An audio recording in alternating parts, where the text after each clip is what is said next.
It's been 13 years since Jackson has seen a professional fight, and tonight you get two. Lane Rowe, the Prodigy, takes on Devin Evans, and Adrian A.G. Grundy takes on pretty boy Nick Delahousse. I'm Brandon Anderson, and joined with me the juggernaut Jared Travis himself. Jared, what are a couple fights on this card that you're excited about tonight? We got two. We got Muhammad Cisse versus the Lipsy boy Michael Fairhurst, and Bam McKinney versus Khalil Hodges. Two sleeper fights, in my opinion. A fully stacked card. Ladies and gentlemen, Fight Night X starts now. Welcome to Fight Night X over here at Hub City MMA in Jackson, Tennessee. I am Brandon Anderson. Alongside of me is going to be Jared the Juggernaut Travis out of Memphis, but he's back there wrapping some hands, so I'm solo doloing it right now. We've got an action-packed card, 13 fights, 2 pros, 1 title fight for the Flyweight Championship of Amateurs for the Hub City promotion. It's going to be an absolute electric night. Again, my name is Brandon Anderson. If you're watching the stream, thank you so much for supporting Knuckle Sandwich. The whole crew and I have been putting this together for quite some time, and we hope that it delivers everything that we've hyped it up to be. A few fights that I'm super excited about. Number 1, the professionals. Lane Rowe making his big jump with Devin Evans on the other side, and Adrian A.G. Grundy taking on pretty boy Nick Delahousse, a fight that could happen many, many times, but it's happening here on Hub City MMA. We also have that title fight I mentioned, Trevor Grice taking on Caleb McBride, 2 guys that could have been fighting a long time ago, finally squaring off for the belt. And let's not forget about all the sleeper fights, Muhammad Cisse and Michael Fairhurst, Connor Sledge, Pablo Martinez, Hunter McNeely, Carter Reigns. The list goes on and on and on. And let me tell you, I just cannot wait. I'm sweating. I'm literally sweating. I feel great. I'm so excited. Here in just a minute, we're going to do the national anthem. Rich is going to do his thing, announce the sponsors, and big shout out to the presenting sponsor tonight as well, Jackson Pet Emergency Clinic. We couldn't do it without you and all the others. We're going to start off the night with an absolute electric fight between a Dogwood fighter and a War King fighter, Leon Kellum and Cameron Sides. Unfortunately, Brandon Serrano had to pull out this morning due to an injury. Nasty pinky finger. Hope he recovers soon. We'll get that fight rematched, hopefully a later date. But the first fight is sure to bring the heat. We've also got some other exciting guys. Matson Manicki making his Hub City debut. Multiple fights, multiple kickboxing championships over in that East Tennessee area. We've also got Justin Tuck, this newcomer. It's going to be exciting, but here comes Richard with the sponsors. Hub City Brewing Company, Bowser Construction, Taylor Farmers Insurance, Arrow Athletics, Skyview Homes, Matlock Mechanical, Pella Windows and Doors, the Pine Brick Club, Hunter Logging, Roberts Construction, Kelso Lawn and Maintenance, Premier Building and Renovations, Cody Sports Bar and Grill, Napa Auto Parts, Tried and True Lightscaping and Irrigation, D&T Tree Service, Rockin' Dough Pizza, and the Jackson Pet Emergency Clinic.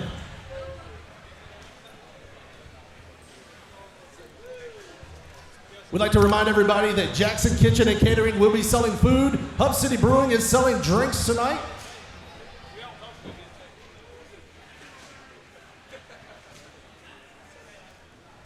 The wings at the sponsor tables are sponsored by Rockin' Dough Pizza. We'd also like you to visit the Aero Athletics demonstration back here for the Aero Athletics Aerial Arts program. We also have a 50-50 raffle going on right back here where the shirts are at. It's a 50-50 raffle. You buy a ticket for $10 and you have a chance to win up to $800, and it's gonna keep going up from what I'm told. So it's a 50-50 drawing. The proceeds are going to a Hub City family member who's battling breast cancer, so it's a great cause. Go and buy your raffle ticket right now for that 50-50 raffle. And now, ladies and gentlemen, we'd like you to stand and honor America with the playing of the national anthem.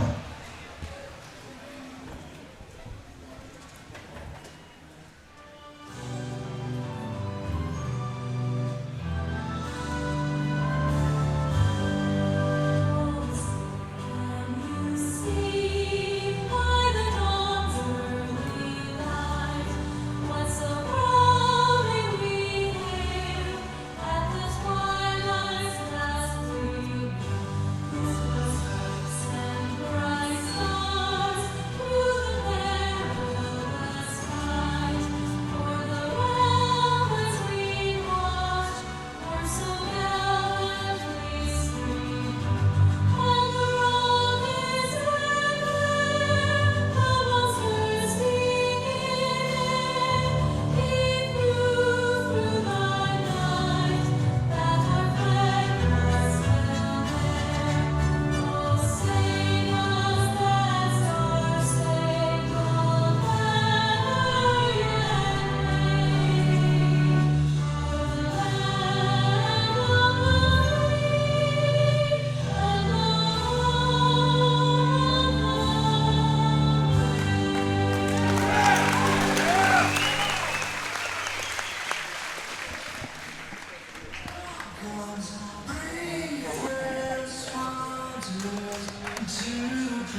Ladies and gentlemen, it is finally fight time for Hub City Fight Night X.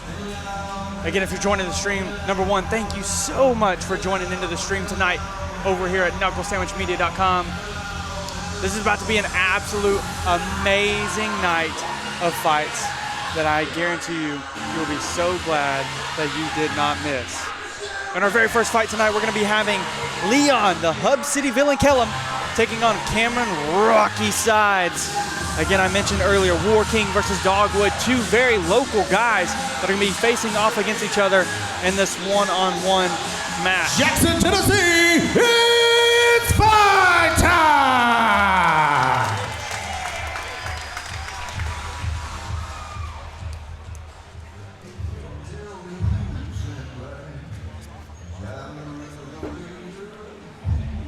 Here we go, coming out first, Cameron Rocky Sides is about to start making his way to the cage.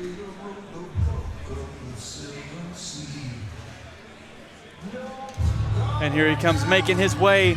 Cameron Sides, again, out of Dogwood, BJJ over there in Dyersburg, Tennessee, coming in with an 0-1 record. But let me tell you, this guy means business. He is scary. He's got this like certain persona about him that I just truly enjoy. His last couple fights, have not went his way. He had a late notice kickboxing match over at Black Tie and Boxing in January against Peyton Hudson that did not go his way, went to a decision. And then he had a fight of the night at Black Cage Fights 2 against Keith Brown. What I really like about Rocky, he's got that style of just bringing pressure and big power. And when I asked him about moving down to this new division at 175, it is a catchweight, but his last fight was at 190. This new catchweight weight class for him at 175, he said he feels mean, he feels lean, he feels fast and powerful. And I believe that's what he's going to be bringing to this fight tonight. Again, Rocky comes in with that big pressure, and I did feel like the cardio might be in question, just based on his last couple fights. But knowing the guys over at Dogwood and knowing the guys over in Dyersburg, especially with that gym, Caleb McBride, John Perez, Austin Little, Hunter McNeely, just a few of these names we're going to be seeing in their coach, I just truly feel like he is more than prepared for tonight.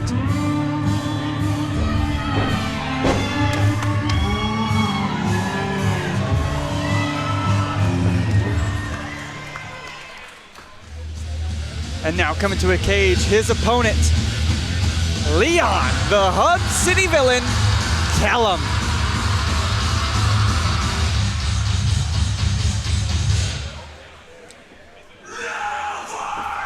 Now a little bit about Leon, fighting out of War King MMA over there in Milan, Tennessee. The Hub City villain. A couple little things about Leon. He is the SGKO founder, Sucker Get Knocked Out. It's a kickboxing MMA organization that he has put together and put a lot of faith in, a lot of trust into these guys that come over to him and do this stuff. But we're seeing Leon for the first time in about 13 years. He is making his debut, but he's been training for a while. He just got back in the cage. He said he wanted to make one last run to it. And, he felt like Rocky was the guy to do so against. He's also been training over there with Cobra MMA and Cobra Fearson.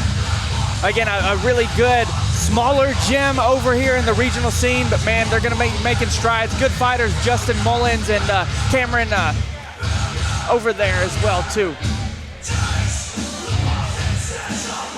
You may notice all the tattoos on Leon. He is a tattoo artist as well over in the area, so if you are looking for some tattoos, get Leon to tattoo you, man. For the official introductions, we're gonna bring over Richard for those official introductions.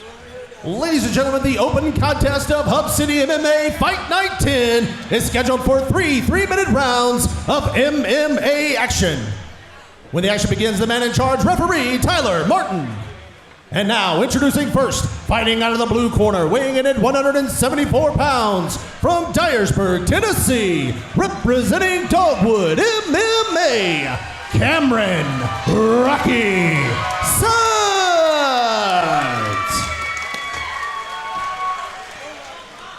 And his opponent, fighting out of the red corner, weighing in at 175 pounds, from Jackson, Tennessee, representing War King MMA, the Hub City villain, Leon Kellum.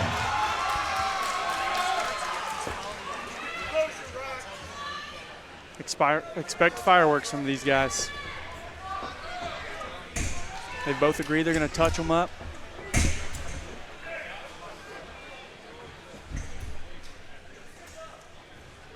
And ladies and gentlemen, it's official. Fight Night X is underway. Cameron Sides, Leon Kellum. Little shifty in Leon and immediately shoots for the takedown on Cameron. Doing a very nice job of stuffing it. But a good takedown from Leon. This is not what I expected at all from a guy that's 0-0 and hasn't been really training much up to the point of accepting the fight, but passes in amount already.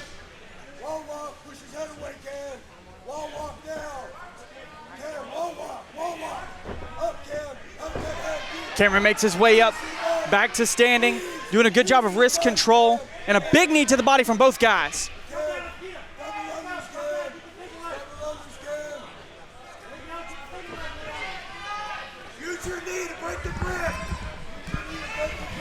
Bunch of big knees from Cameron Sides, and now joining me for the first time, Jared the Juggernaut Travis. Jared, first fight of Fight Night X officially underway.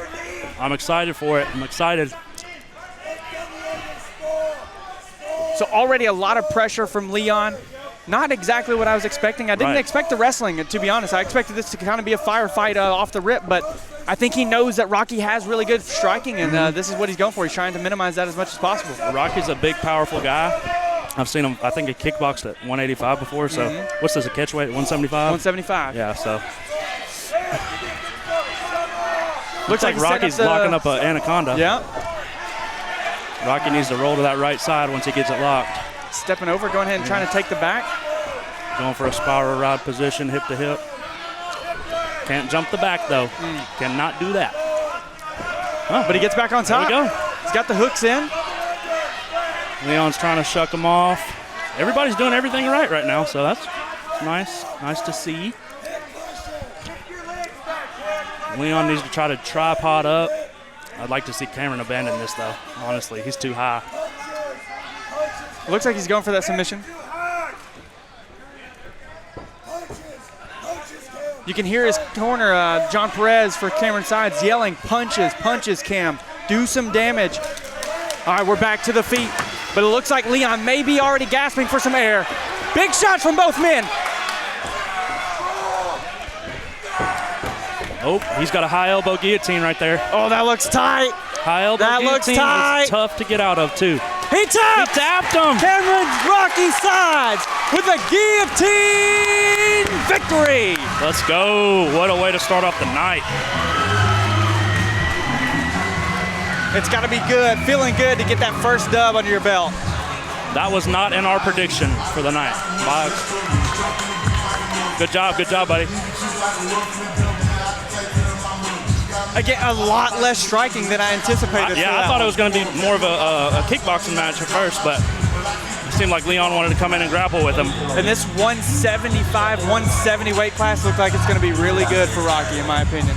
Yeah, I agree. I think I'd like to see him drop to 170, make that commit to that. Yeah. I think he's got a good frame for it.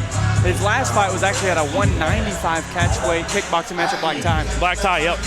So 20-pound difference now. Was it Peyton? Peyton Hudson, yep. Yes, sir.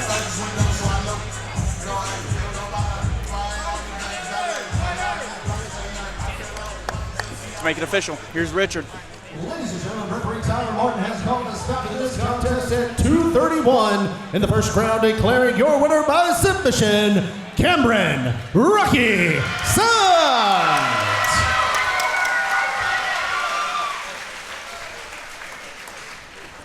One fight, one finish. See if we can keep it going. One fight, one finish.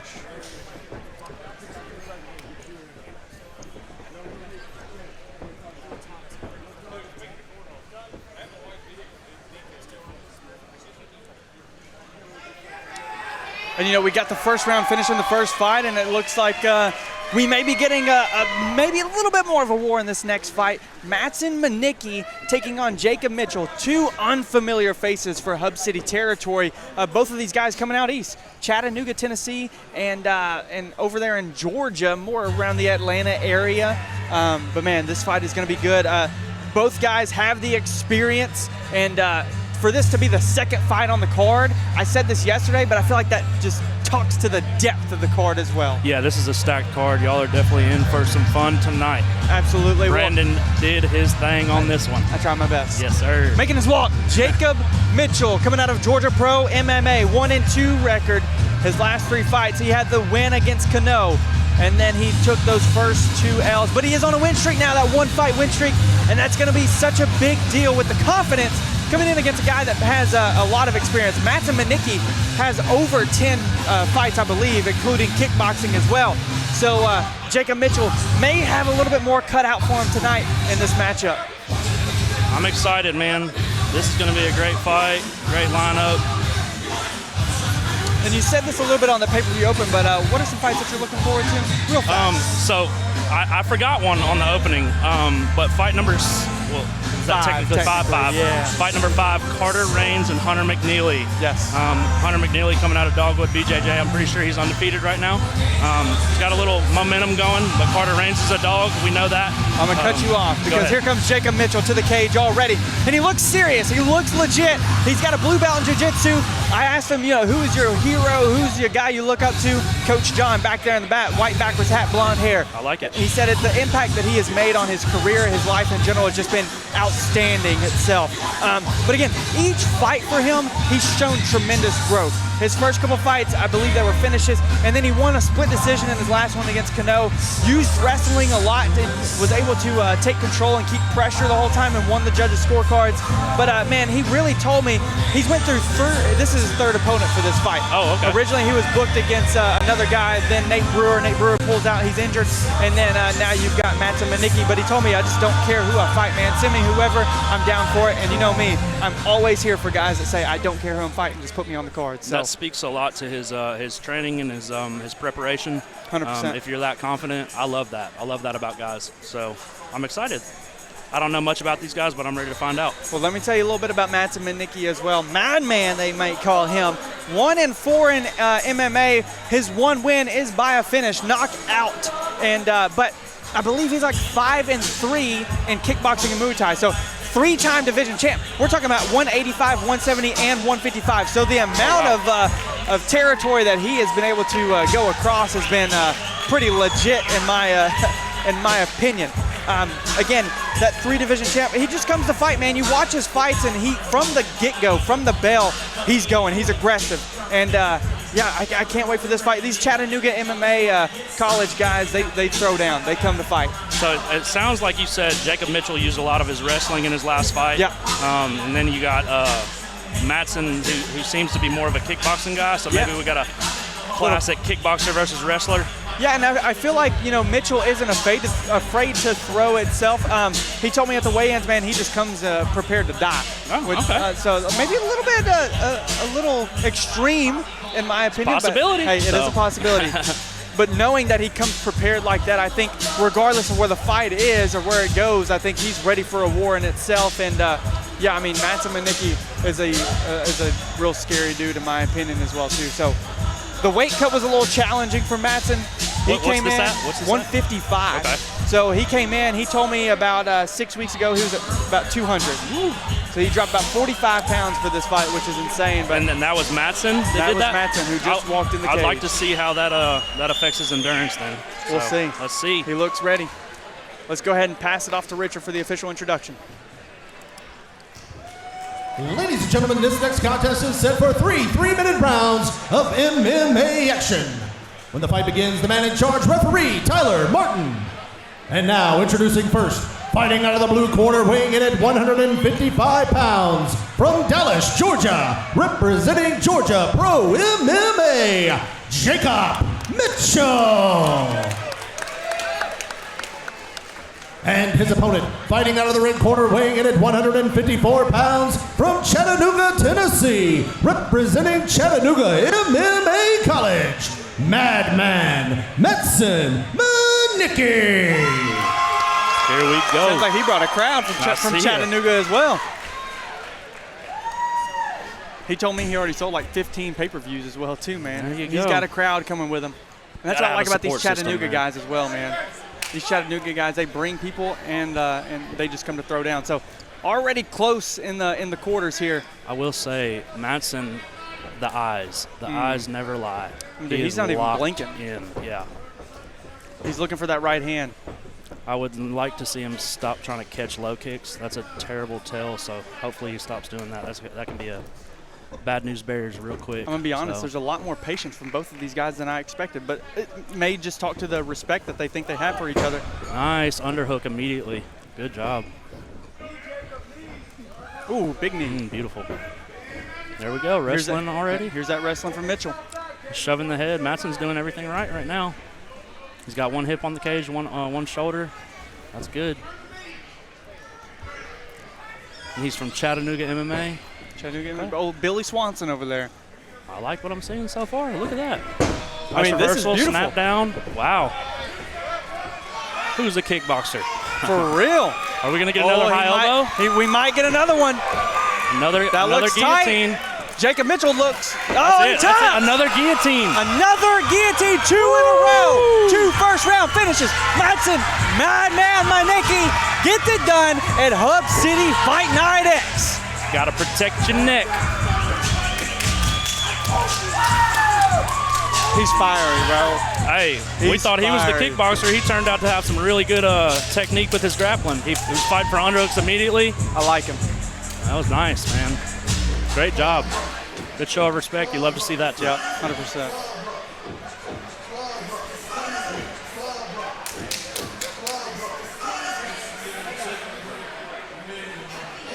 Always a good sign. Most definitely. Always a good sign.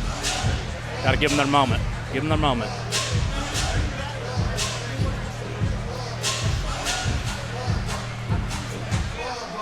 Manicki's got a really great story as well, man. He's opened up about some of his past. Used to be in some bad situations, man, and he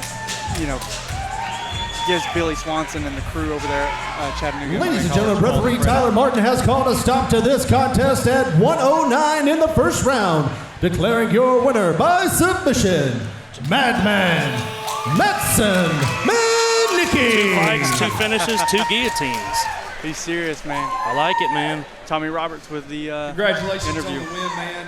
What all did you do to prepare for this fight? I got my butt kicked a lot. No.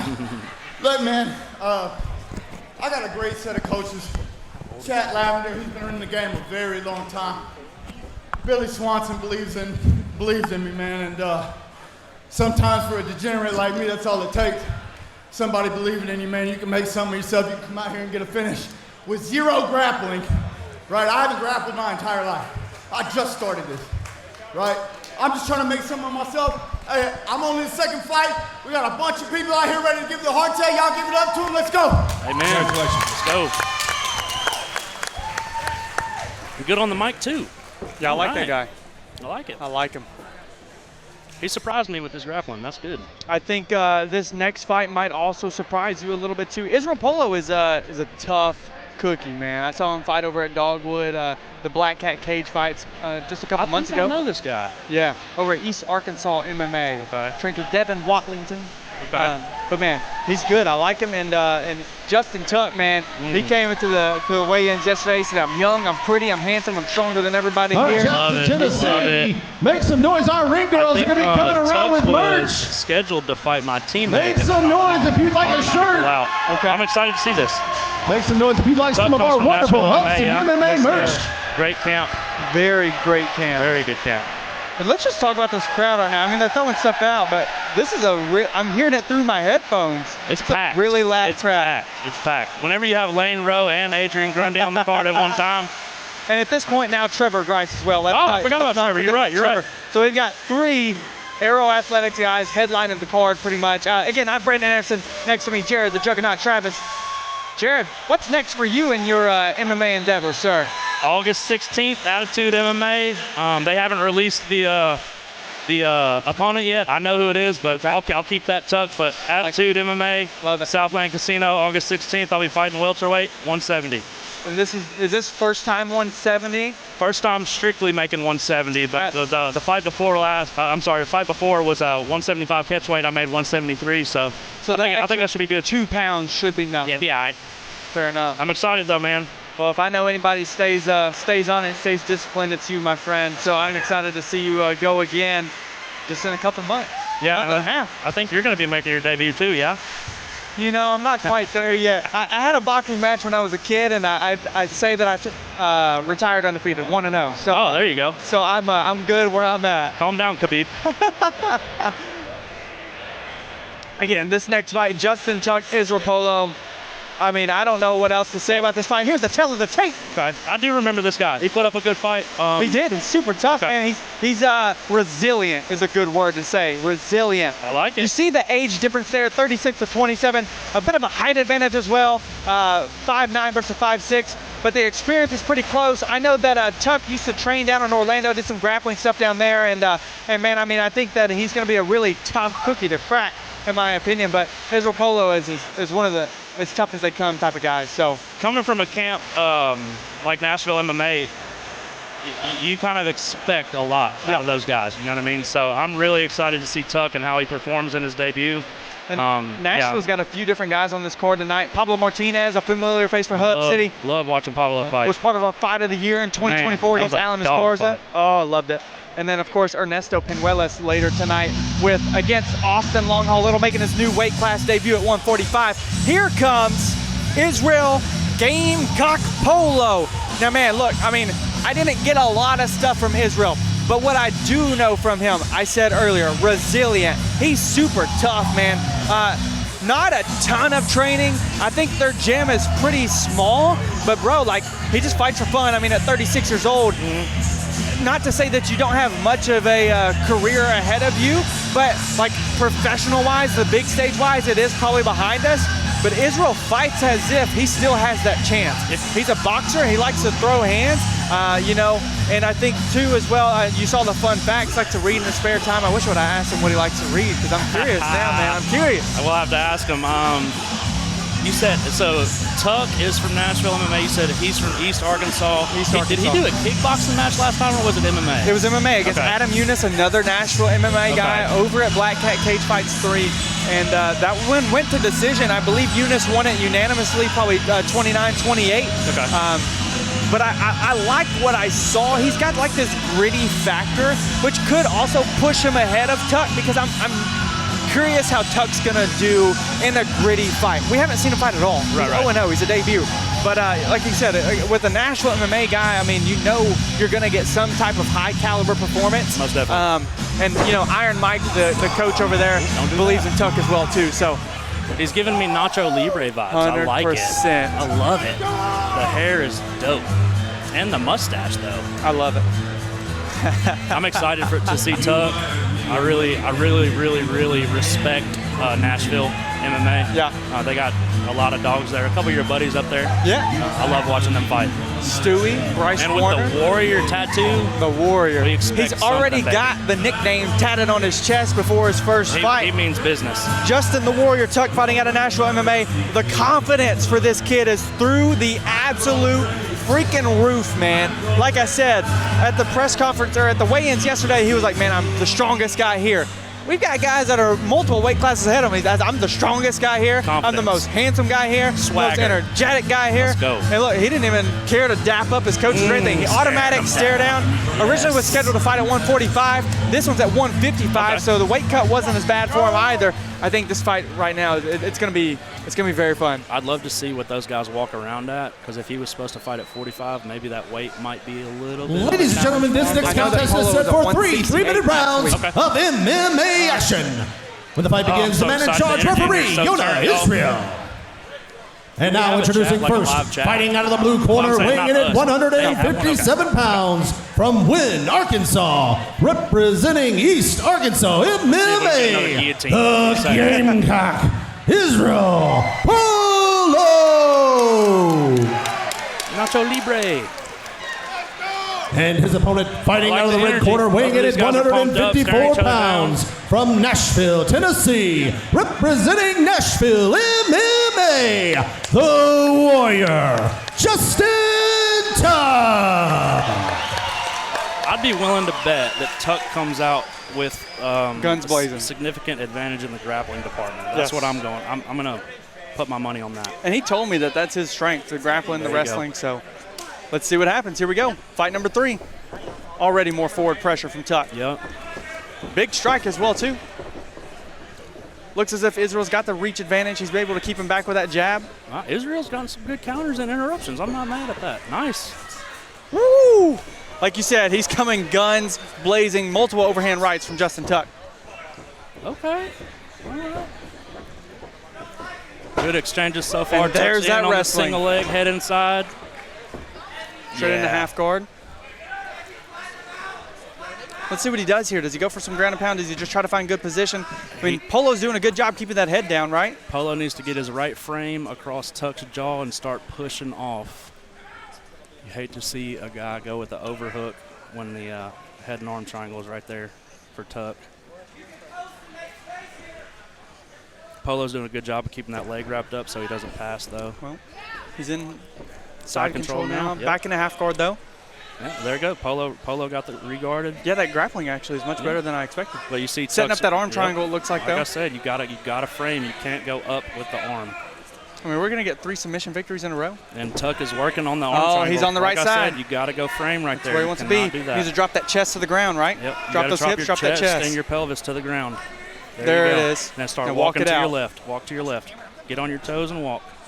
Polo's doing a good job of defending that, though. Yeah, I'm no, not it's mad beautiful. at He's that. turning into it. Good little body shots. How long can he hold on, though? That's the real question here. This is a position where Tuck can, at minimum, tire him out. Let him really, like, suffocate, if you will. Even if you don't have the submission, just smother him. But Polo's doing a good job of keeping that leg there. Does this tire out Tuck at all holding 100%. that? Okay. 100%. Your shoulders, your biceps, your forearms. Well, As he's you throwing. see. Hey, he's still throwing punches as if he's not tired. Polo's working the guard. I'm liking Israel Polo right now. When you're in this open guard position for Tuck, you really need to tuck your tailbone down towards your pelvis so you can't get swept.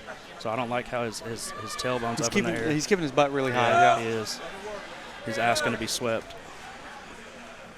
So you can say butt. You don't have to say tailbone and pelvis. No, You it's can say literally, butt. that's how you're taught, tailbone. Trey Manley teaches us, I'm not going to say it on stream, but Yeah, there you go. Yeah, don't. Oh, big shots. He's rolling, trying to get out of the way, trying to Looks get like out of he's that going for the danger. rear naked, ground and pound, rear naked. Oh, big shots from Justin, the Warrior. It might be over. We get our first TKO victory. Justin, the Warrior Tuck, 1-0. 1-0. Justin Tuck, TKO over Israel Polo. Cannot complain about that stoppage either, so that was a good one. It was good. Good. Hey, let me just say, Polo surprised me. He was doing really well at regarding, keeping that leg. Yeah. Getting back to half guard, not letting Tuck get the arm triangle. So good job from Polo. You can take a lot from this fight for sure. I mean, and Polo told me, he hadn't really been training too much. So I think, in a full camp for him, he took this fight on 2 weeks' notice. I think on a full camp. 2 weeks? Yeah. Wow. Okay, that's impressive. Yeah, he needs to hold his head high then. That's impressive. 100%. Yeah. You fight a guy from a camp like that, and you have those small wins during the round. Ladies and gentlemen, referee Yona Israel has called a stop to this contest at 2:36 in the first round, declaring your winner by TKO, the Warrior, Justin Tuck. 3 fights, 3 finishes. 3 first-round finishes. First round finishes, baby. I'll be honest, I wasn't expecting that. I kind of expected the grappling from Tuck just because of his camp. I mean, they're good grapplers, dude. Really good grapplers. If I turn it on. Let's see if he Congratulations on your lets win, that swagger out on man. the Did mic. you prepare to go to the ground? Yes, I'm actually a wrestler, so that's what I wanted. But I also had walking pneumonia preparing for this fight, so I was really sick, and I was a little scared to use wrestling. But then I got hit. I was like, fuck this shit. Yes. But hell yeah, baby. Yes. I'm a warrior. I said I was too handsome to lose, and I mean it, and I'll never lose. I'm the best. Just wait, I'll keep getting better, keep growing. So know my name. I'll make it to UFC one day, I swear. There's the swagger we were Congratulations. talking There's about. that baby. swagger. We love that. You I'll gotta shout out love to it. my homies, my boy Nevin sitting at home. these guys especially, they cornered me. They drove me out here. So I love you, Mateus. I love you, Jose. I love you, Bryce. Thank you, guys. I was really nervous. If you don't know nothing about his corner, Mateus, super good amateur. Bryce Warner, I think he just made his pro debut, didn't he? He did, yep. Third Beast. round TKO. Beast. He told me he's got a fight coming up in September in Florida. Okay. Hasn't been announced yet, so I won't say anything. Anytime a Nashville guy gets freaking scheduled for a fight, I'm locked into it. Yes. They're beasts, all of them. I mean, whenever you have UFC, former UFC top 15 Jackson, Tennessee, we feel bad. We missed the interview for the first fight. So right now, please welcome back to the cage the winner of the first fight, Cameron Rocky Side. Let Rocky get on the mic. I like it. Get him, you get him his should. Listen to screen that time, crowd. baby. Sorry we missed you there, Cameron. We were worried about time constraints tonight. But you come out the first round, or was only in the first round, but y'all were both back and forth. He seemed to be game, but then you ended up getting the guillotine. Was that what you prepared, or where were you looking this fight to go? I mean, I knew that he was going to try to take me down because, I mean, I figured he wouldn't want to strike with me. But I'm from Dogwood, so my jiu-jitsu's top tier, and I've been training on it, working on it real hard. I was excited to throw hands. I really wanted to knock out, but a dove's a dove. Congratulations. Any shout-outs you want to give? My family, my coaches. I want to thank God for just allowing me to do the sport that I love to do. And Hub City MMA, I appreciate y'all for having me. Congratulations, man. Look forward to With seeing his you in the first future. win. There we go. Good job, Rocky. Them medals are nice, too. Jackson, Tennessee, you still awake out there? Everything How are you about enjoying Hub Hub City baby. MMA Fight Night 10 so far? All right, we're about to start our fourth fight. Let's hear it. Make some Jasper noise, the Jackson, Dragon Tennessee. This is Alex Stiltner. Yep. I'm pretty sure this is another classic wrestler versus striker. You know, I don't really know how to categorize Jasper, and the only reason is like his striking is good, but his jiu-jitsu may be even better. His jiu-jitsu is good. Very slippery off the back. Here he comes to the cage right now. But man, I mean, he's good. He's got that 43-second armbar in this fight with Israel Binkley. That was at the whenever last we were Hub here. City, wasn't it? That was Yeah. when we were here back in June. Fought Caleb McBride. He tried to go down to that 125 weight class, and Yep. I'll be honest, I think he looked like he's tall for it. I just didn't think his stature was there. Okay. He looks really small. 140 right now. I think 135 is a great weight class Yeah, for him. I think he agree. looks really I think- good. And he's young, so he's going to Yeah. fill out. He's going to get bigger. He's going to get his man strength eventually. Yeah. I love Jasper. I'm a fan. I like watching him fight. Yeah. I like his style. Yeah. So I don't know much about his opponent other than I believe he's somewhat of a wrestler. I believe. Yeah. I could be wrong, especially fighting out of Wild Side. They've Yeah. got great kickboxing, great Muay Thai over there. Yeah, and So- I think Jasper too, you know, with the orange belt in judo that he's got that, you know, background to be able to kind of like combat the wrestling that he may face in this fight. Fighting at a War King, we know those guys are always game and Yep. training and cross-training and all the kind of things. So, but again, yeah, I think he's got those good straights. I think he's got the slippery jiu-jitsu. I think he's going to be good really anywhere this fight goes. I just know that Alex Stiltner brings the pace, and that's what we saw back at Black Tie whenever he fought Julian Cruz. I will say against Alex Stiltner, if you think he's more of a wrestler style, it worries me when guys like Jasper are just comfortable on their back or just comfortable being taken down, because it's just hard to do in MMA. Sure. I mean, certain things in jiu-jitsu don't transfer well to MMA. Sure. So there can be bad habits there, is what I'm saying. But I do remember this guy. That was a great fight at Black It was Tie. the very first fight at The Black first Tie, fight, the and it first was a fight of the night. barn burner. It could have been fight of the night if 100%. Josh Ward and Ty Yes. Arnold weren't That on the was a card. great fight. But man, like he got caught in round one. Julian Cruz looked fantastic, dude. And then like 3/4 in the round one, He just he took gets over. him out, takes over, and then the whole rest of the fight is his. He took over. One of my favorite photos I've used for multiple times on Hub City is that bloody. He's Yes, bloody. He's yes. throwing these hammer fists. I mean, it's beautiful. He loves violence, but man, let me tell you, heroes. You ready? GSP, Bob Ross. Bob Ross. Come on now. Yes, baby. I mean, so like this dude is such a good character, such a good attitude, and like I didn't know what to expect from him, especially in his first fight. But dude, I mean, he brought the game, and I think he's going to do the same thing He tonight. doesn't have a nickname yet, but I'm going to give him one. It's McLovin, baby. McLovin. McLovin. Here comes Richard. Ladies and gentlemen, this next contest is set for 3 3-minute rounds Oh, they're turned. of I MMA like it. Look at 'em. action. When the fight begins, the referee, I'm excited for Yona this one. Israel. I didn't know that was Alex. And now introducing first, But I fighting remember out of his the fight blue now that I corner, see weighing his in at face. 140 pounds, from Jackson, Tennessee, Catch weight. representing War King MMA, the Dragon, Jasper Dorda. And his opponent, fighting out of the red corner, weighing in at 136 pounds, from Clarksville, Tennessee, representing Wildside MMA, Alex Stilner. Here we go. Again, another one of these sleeper fights, I think. 100%. If you don't know these guys' names, you probably wouldn't think anything about it, but here we go. Stilner coming out hot automatically. Jasper's got some really sneaky striking, so Big Stilner kick needs to from be Jasper. careful. Jasper's a good rangy striker. He's got good straight punches, good There's that teeps. judo. Yep, there's the judo that we were talking about for sure. Got to work for head position. Both people need to be fighting for head position right here. What's so funny is like both of these guys are the nicest humans you're gonna meet as well too.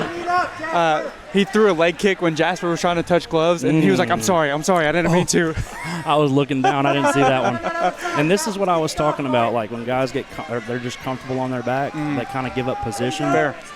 So Jasper, I'd like to see him start working for underhooks and frames and start shrimping out. Or even get his back to the cage, let the cage help him.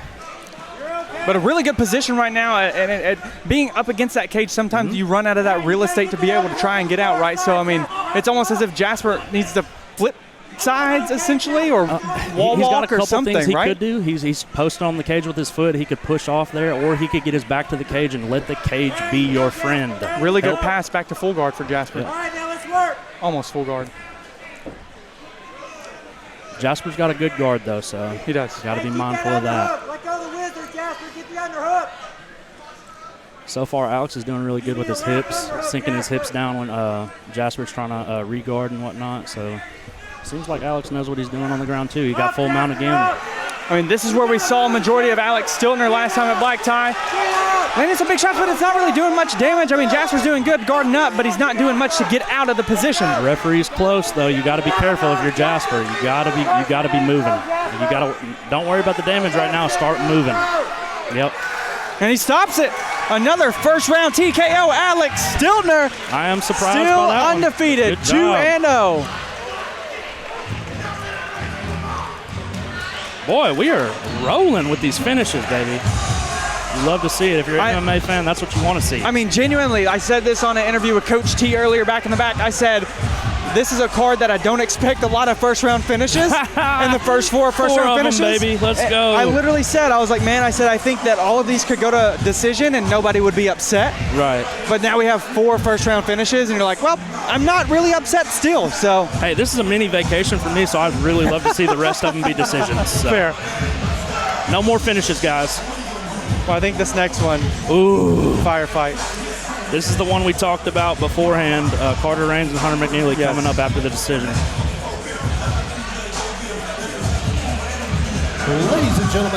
Ladies and gentlemen, referee Yona Israel has called a stop to this contest at 1 minute and 53 seconds in the first round, declaring your winner by TKO, Alex Stilner.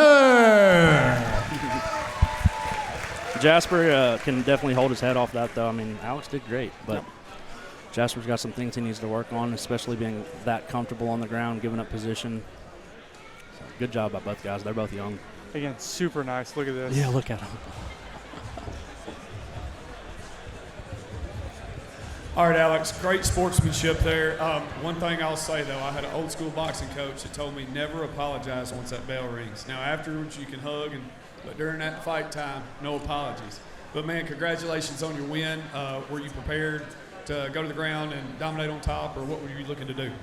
Brother, the mindset I had going into this is no matter where he goes, I'm going to fucking finish it. Let's go. You got any shout-outs you want to give? Shout out to my boy Michael Alvarez for letting me borrow his shorts. Shout out to my team. Shout out to Mike Merriman, Andrew Hansen. Shout out to my parents who are in the stage. And if I can say one thing, I've been called crazy so many times Because at work, I'm fucking doing push-ups in between like lifting tires and all this other stuff. If people aren't calling you crazy, you're not doing something that matters. Congratulations, man. Look forward to seeing you in the future. Well, again, Alex Stiltner gets it done, 2-0. What did you call him, McLovin? McLovin. I'm stamping it. So, Alex, once you watch this, you need to adopt that name because you are McLovin, my friend. Watch it back. You are McLovin. Let's talk about this next fight coming up. Tell the tape here. Carter Raines, Hunter McNeely. Second opponent for Hunter McNeely here. Carter Raines was a substitute, but I'm not mad at it whatsoever. I think this might be a better matchup. Honestly. I think so. I like this fight a lot. You're really high on Carter Raines. I am. I love Hunter McNeely's attitude, his energy. Oh my God. I love his fights. I guarantee you when he walks out, half the crowd's yelling for him. I wouldn't doubt it. He's a really fun guy to watch, and man, I'm excited. Yes, I'm excited. I'm super big on Carter Raines because he's a dog. He's a dog. I called him literally 24 hours notice before Fight Night 9. I said, hey, bro, or I called Bryce Warner, really, but I said, hey, you got a guy that wants to kickbox? I don't care what weight. You just tell me who you have. I'll find something. He was like, bro, I got Carter Raines. Here you go. Used to train at Wildside. Now he's training with me in this garage. And then I found another guy, Parker Sparks, and they put on a heck of a performance in like the second fight. Where was that at? That was at the brewery this last show. There was a second fight, kickboxing match. Now, did Carter win? No. Did Carter take a heck of a beating and take a lot of damage? Yes. Did Carter ever give up? No. On 24 hours notice, on that's 24 impressive. hours That's notice. impressive. And man, that is what has like sparked this love for Carter Raines for me. If you show up and you don't give up the entire fight, I mean, he was taking shot after shot after shot from Parker and body shots, everything. That would have crippled me. Yeah. And I'm 50 pounds over what they were. And man, I mean, it would have crippled me. But it didn't cripple him. He's still in it. With a lot of these matchups being amateur, we got our two pros on the main and co-main. Yeah. These records don't matter. I guarantee 100%. you these guys are dogs. Like 100%. you got Lipsy Boy coming up on the card. Don't worry about that record. No. He's a beast. Yes. He's good everywhere. Yes. Okay. Yep. Don't pay attention to the record. These guys are going to put on a show. I guarantee it. Yeah. With Carter as well, another thing, he just switched gyms, moved to Georgia all of a sudden. And he's with these Georgia pro guys, and I think that's going to be really big for him too as well. Finally had an MMA fight, didn't go his way, lost to the decision. But let's talk about this Hunter McNeely kid. McNasty, they call him. He's got the energy that you look for in a young kid. Yes. He's got the discipline that you look for in a young kid. He's got power in his hands. He's got good ground game coming from Dogwood. Their specialty, I would say, is jiu-jitsu with John over there. They're dogs. I haven't met a Dogwood guy that I didn't like either. They're all awesome. I told you. The crowd. Listen to the crowd. Because he's so turnt, man. Look at him. The electric personality is something that I highlighted. You see it there on the stream. Big power in the hands. Heroes, Jeff Hardy, Joe Rogan. I mean, two great guys. Jeff Hardy, let's go, baby. I feel like that's where he gets that persona from. Gotta be. The Swanton bomb and everything else, right? But man, 2-0, 2 knockouts. First fight, Paul Domer, he looked a little timid, and then when he finally was like, press the gas and go, put him out. His last fight. Second fight, though. The second fight, clean knockout. Left hook, dropped the dude, and it was disgusting. I was cage side for it. I'm so glad I was. And man, I mean, I think that he's got a really bright future. I think this is going to be a great test for him, even though, again, we talked about the records. Carter Raines only having one MMA fight. I think that these guys are going to have very similar styles and backgrounds and grit and personality and everything that is going to make it a really tough fight for McNeely. I thought that before, though, and we're already 4 first-round finishes. So, one thing you don't have to worry about when you're talking about Dogwood or anybody from the Eastern Tennessee, Middle Tennessee region, they're going to be prepared. They're going to come in and throw down. 100%. Literally after his last fight, I told Ryan, we were sitting together, I said, he has to be on Fight Night X. 100%. Has to be. 100%. Kind of like Lipsy Boy back in the day. Yes. Interesting song choice for Carter Raines. Fancy by Iggy Azalea. I love it. I'm here for it. But man, Carter Raines, again, this almost like a loose cannon type of deal. I think these are two really wild guys that are going to put on a fight. This was my fight to watch. If you don't know now, you know I had 2 of them. They're going to be back-to-back. This fight and then the next one. But man, Carter Raines, again, we talked about earlier, I can attest to this kid's heart and grit. 24-hour notice, fought on Fight Night 9, put on a heck of a performance and just all that. But look, he started out over at Wildside. We know Wildside. We know Mike Merriman. We know baby. Bryce Warner behind him. Big time guy for him. Now he's over at Georgia Pro. Coach John in the back right there as well. But man, I mean, like, the confidence that this guy shows, he doesn't care that McNeely's on this 2-fight win streak with 2 finishes first round. He said he wants all the smoke, baby. He wants all that smoke, honey. And let me tell you, it's about to get smoky in this room. If you like energy, if you like really turned up fights, this is the one to watch. This is the one to watch, 100%. Woo, I'm so tired, I'm getting chills. I know, I literally just got chills. I didn't think I was going to get to this fight so soon. Man, they flew through them first 4.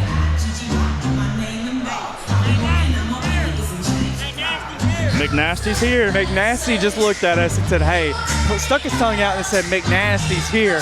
The energy we were talking about right there. He's trying to put on a show for this Hub City crowd. I'm so stoked for this. I hope that we get to see a little bit more of his grappling in this fight. So. Yes, 100%. Both these guys are just prepared for war.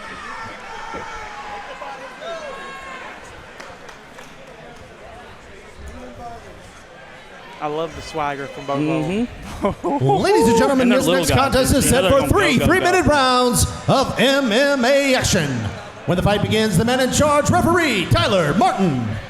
And now introducing first, fighting out of the blue corner, weighing in at 126 pounds, from Dyersburg, Tennessee, representing Dogwood MMA, Hunter McNasty McNeely. The whole crowd here from McNeely. It sounds Dogwood always brings. And his opponent, fighting out of the red corner, weighing in at 125 pounds, from Canton, Georgia, representing Georgia Pro MMA, Carter Reigns. Big fan. He kind of looks like a small Paul Wall. Ooh, okay. I'm just coming up with nicknames today, baby. Here we go. Energy. Let's do this. Here we go. Again, little guys, I'm expecting this fireworks speed. Automatically, Carter Reigns standing in that pocket. He ain't scared.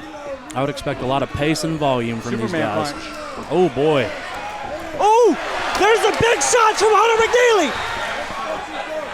And Carter just eats it and comes back forward.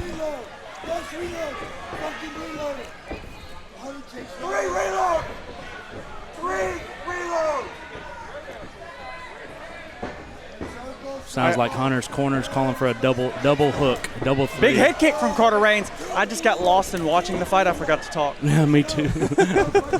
Oh, another big right from Hunter McNeely. They're throwing, dude. It's a big return combination for Carter Reigns. We told you if you didn't know, you're going to know real soon. Pay attention. Ooh, a good left hand. Oh, my God, they're big trading. Back. They are trading. Holy moly. Yes, sir. Them little guys are chunking leather, boy.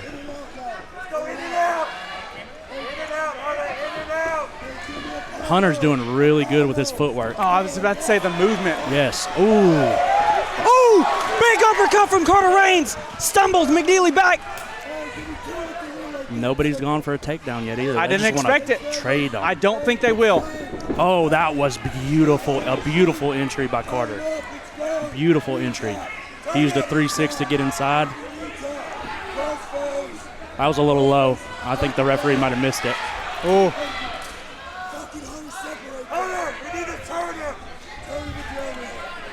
Oh, here we go. We break off. I think the ref might have missed the low blow. Those hands are getting a little low for Carter Reigns, though. I don't like that.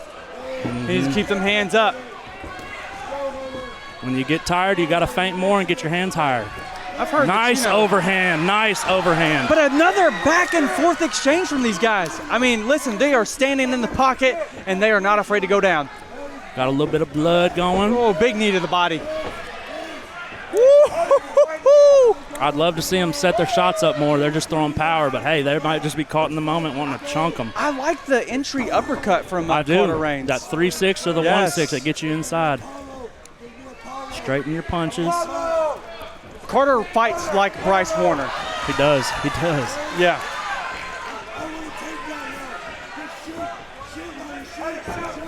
Nice entry. Beautiful entry Listen, from Hunter. what a coachable moment right there. I Man. heard John yelling, Literally shoot, called shoot, it. and boom, immediate. And he went right under his shot. The timing was perfect. Let's see the ground game of Carter. I have not gotten to see that yet. Again, the only fight I've watched is a kickboxing match. We're about to go into the second round. We finally made it to round 2. Let's go! Early prediction fight of the night so far, baby. These boys are chunking leather. Yeah. Ryan just looked over at me and smiled. I love this. Let's go. What a great matchup. Look, Carter's like, yep, I know. I'm taking a lot of shots. I'm giving them as well. He's listening. That's a good sign. Both guys need to feint more and set up their shots. They want to pull apart from round to round. These guys are going back and forth. It's always fun seeing people throw heavy power, but if you want to separate yourself and win rounds, 100%. you know, you got to set those shots up. Set the shots up. And that's what we're seeing. I mean, 125ers, but man, they started to slow down, right? If you throw everything with power, all that power, baby. If you're trying to only knock out, sometimes it just don't work out, and it could do more damage to you than it does to the opponent. Most definitely. Got to set them up, boys.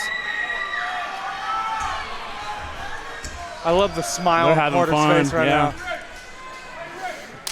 Oh, baby. Here we go. Round number 2. First time we've seen round 2 for Hunter McNeely. Looking fresh, setting it up, throwing the jab. Starting to throw straight shots, too. Oh, big looping uppercut. Hunter switching stances. I love that, too. Carter staying on the outside. Hunter's hitting that inside low kick to the rear leg. Yes. That is very, very hard to do. If you've ever tried to do that, hitting the inside low kick to the rear leg, I've never thrown a kick. That's very hard to do. Beautiful body kick. Yes, very Great good. timing. Good low kick. Mm-hmm. I mean, it's basically like Beautiful. tit for tat. You go, I go. Yep. Good sprawl from Carter Raines. Still got the single leg. Hunter's building up off his knees, though. Great job. And he gets that. That's what you want to see.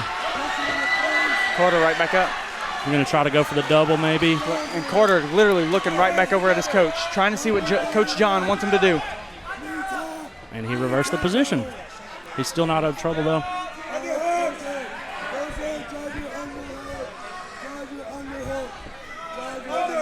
Hunter's listening to his coaches so good. That's well. really impressive from just a 2-0 guy. And I feel like that's just something that Dogwood ingrains in their fighters. I mean, I think everybody can hear his coach in the corner, though. So, I mean, that's good. Ooh.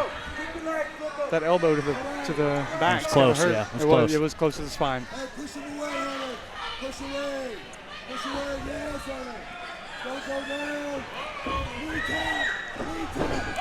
Oh, Carter Raines ends up on top. Now this is a position we have not seen from Hunter McNeely yet. Can he get back off of his back? He's facing some adversity now. Let's see how he reacts. This is a good position for Carter, though, up against the cage in his own corner. Hunter. But he can't break that hold that McNeely's got right now. He needs to be able to posture up to really land some damage. Carter has to get his head involved. He's got to get his head involved to separate. Needs to get those hooks in. Lock. He's too high. Oh, he reversed the position. Yep. He's got a body lock. Carter's got a body lock. You might want to let that go or he's going to get stuck in that position. Yeah. Impressive so far. Really impressive. From a 2-0 and a 0-1. Man, Come on. This is awesome. The crowd is going nuts right now, cheering on McNeely, cheering on Raines. Look at the head position. I mean, great look at that. job. Wow. If you're a true fight fan, you love this fight. Got about 18 seconds left in the round. This is a really even fight.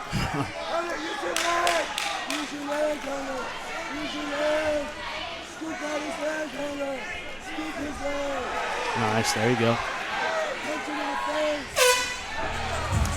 2 rounds down. Jared Travis, what's your scorecard looking like right now? I think Hunter's edging him out. I think Hunter's edging him out with the grappling. Like the stand-up is very even, if you will. Sure. I still want to see both guys set their power shots up more, but Hunter's, I think, edging out the grappling department. Okay. So right now I got it 2-0 Hunter. 2-0 Hunter. So Carter needs this finish here.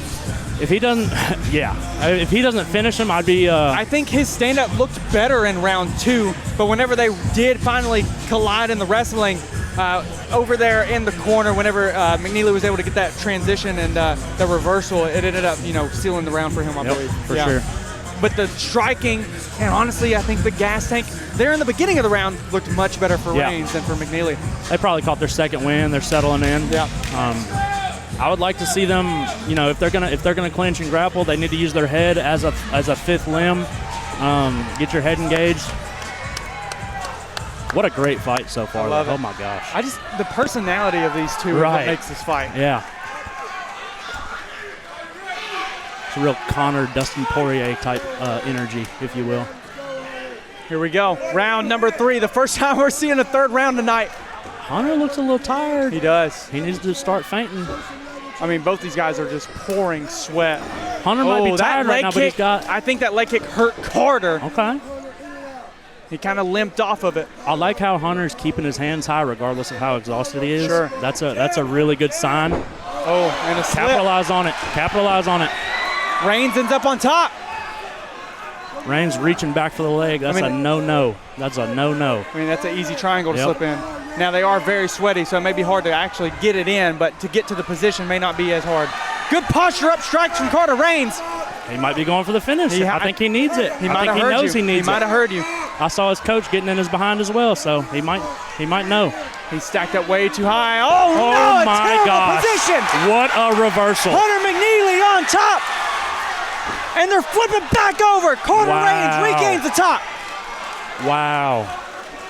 That was a beautiful reversal, and Carter said, nuh-uh, not today, and reversed it again. Again, Carter's really high with his hips. If he wants to maintain the position, you've got to sink those hips down.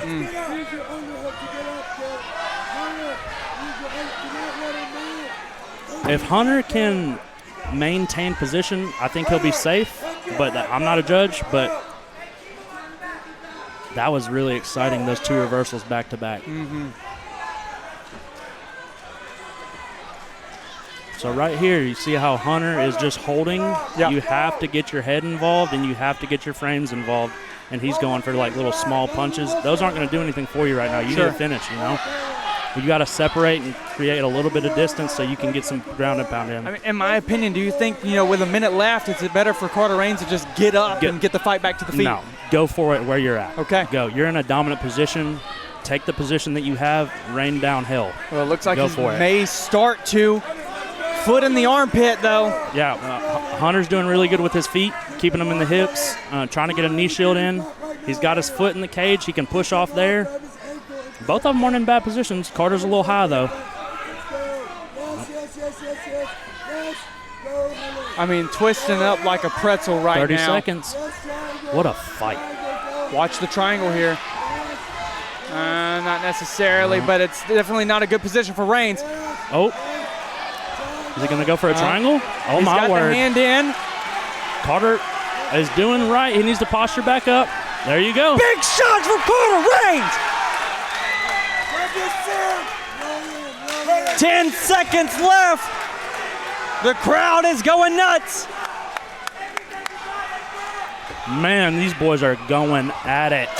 Wow. That was a great, great fight.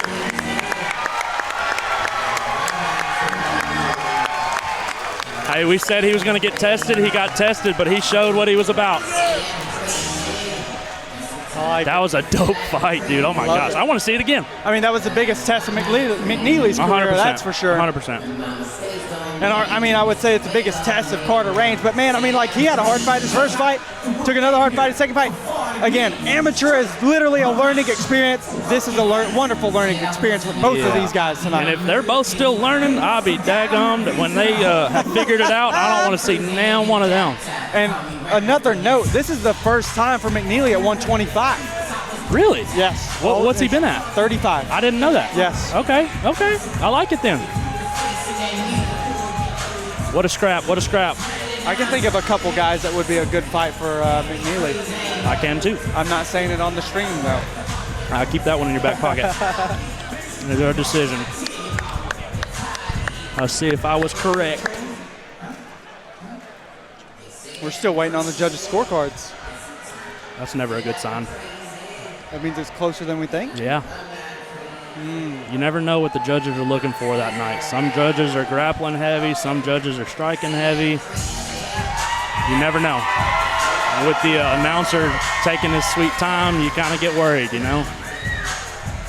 I wouldn't be surprised if they did a draw. Well, Richard is walking into the cage now. We're about to find out what happened.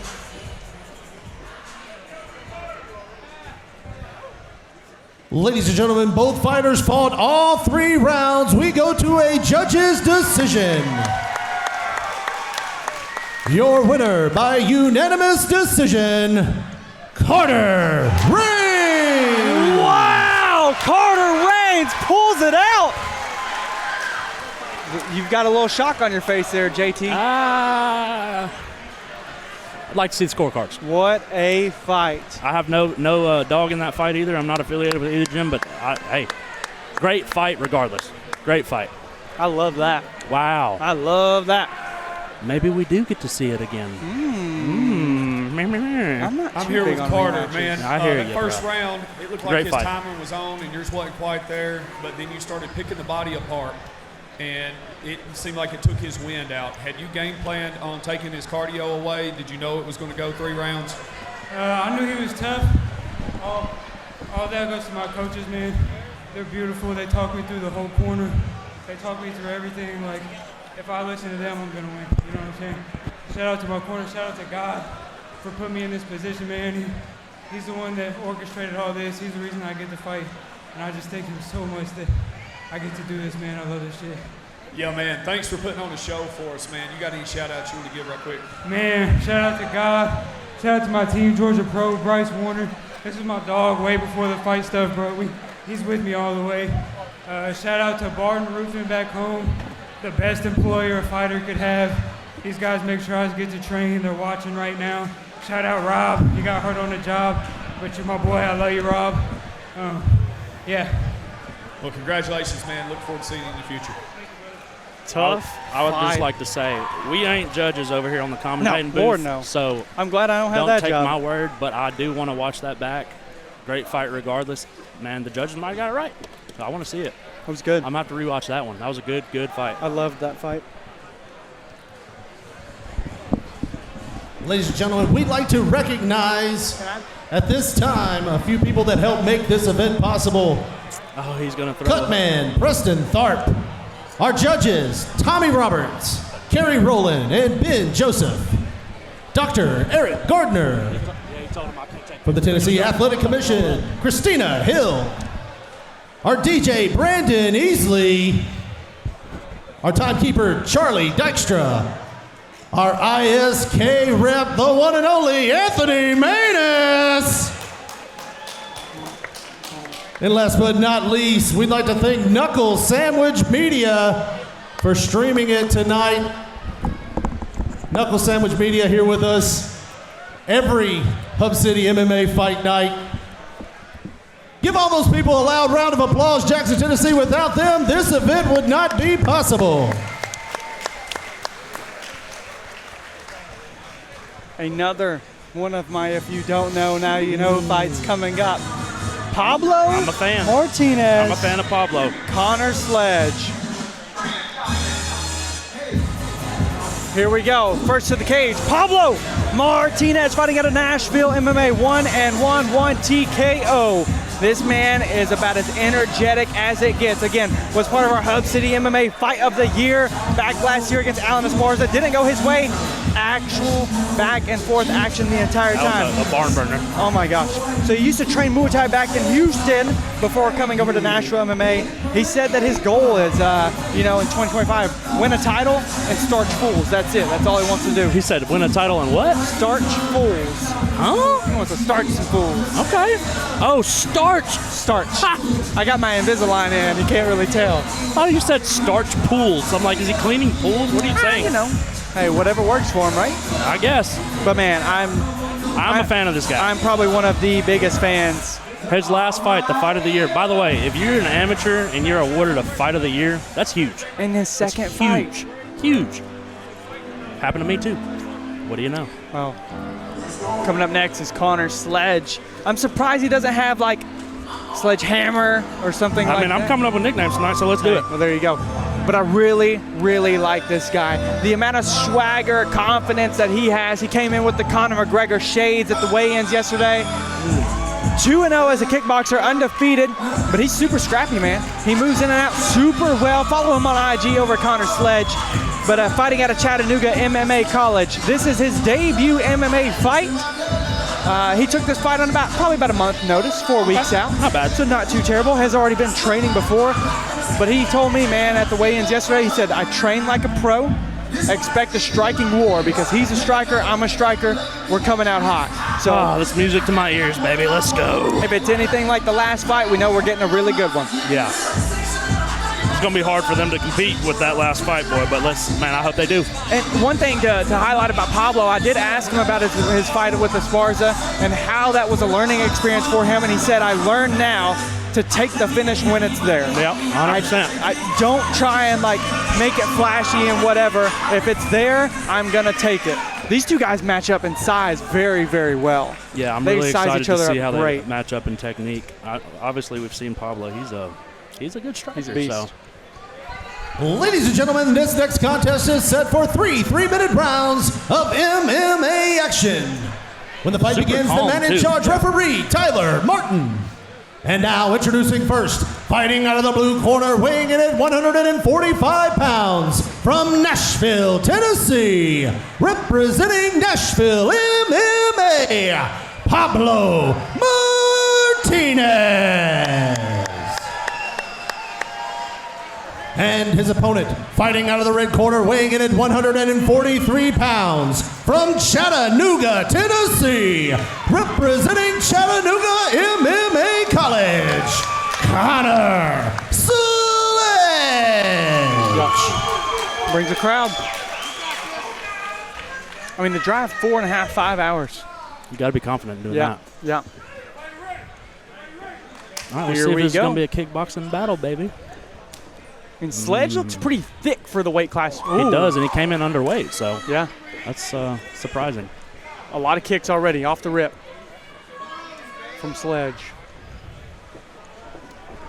Good little outside shoulder feint. We're seeing the same kind of patience that we saw from Pablo last time.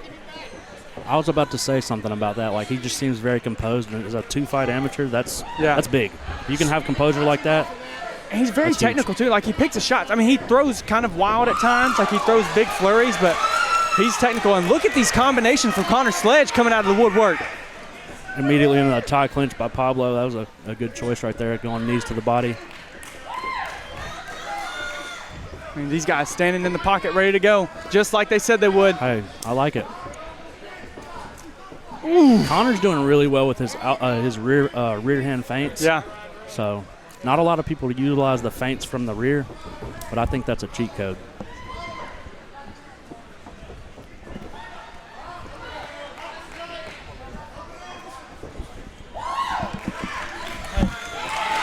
Connor is hunting the uppercuts. He's thrown about 4 so far, and all of them have landed. Woo.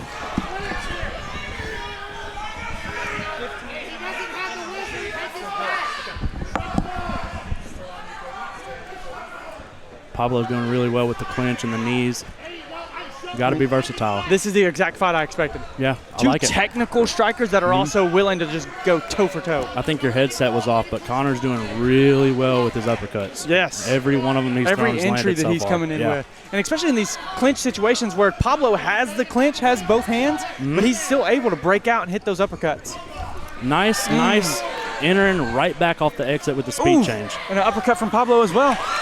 Oh! Big right hand! He rocked him. Oh! Pablo's dropped! He's out! Connor Sledge gets the TKO victory! He said, what's up?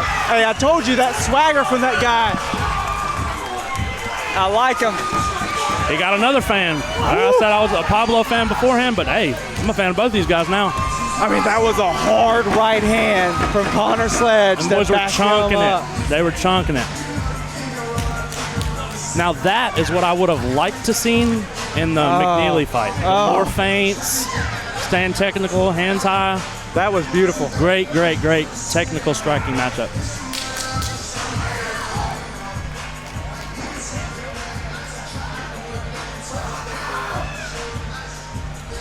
I love when guys come in and I don't know them and they show me who they are. I love that. Love it. Both the Chattanooga guys. Man. Look good. Ladies and gentlemen, referee Tyler Martin has called a stop to this contest at 2:02 in the first round, declaring your winner by TKO, Connor Sledge.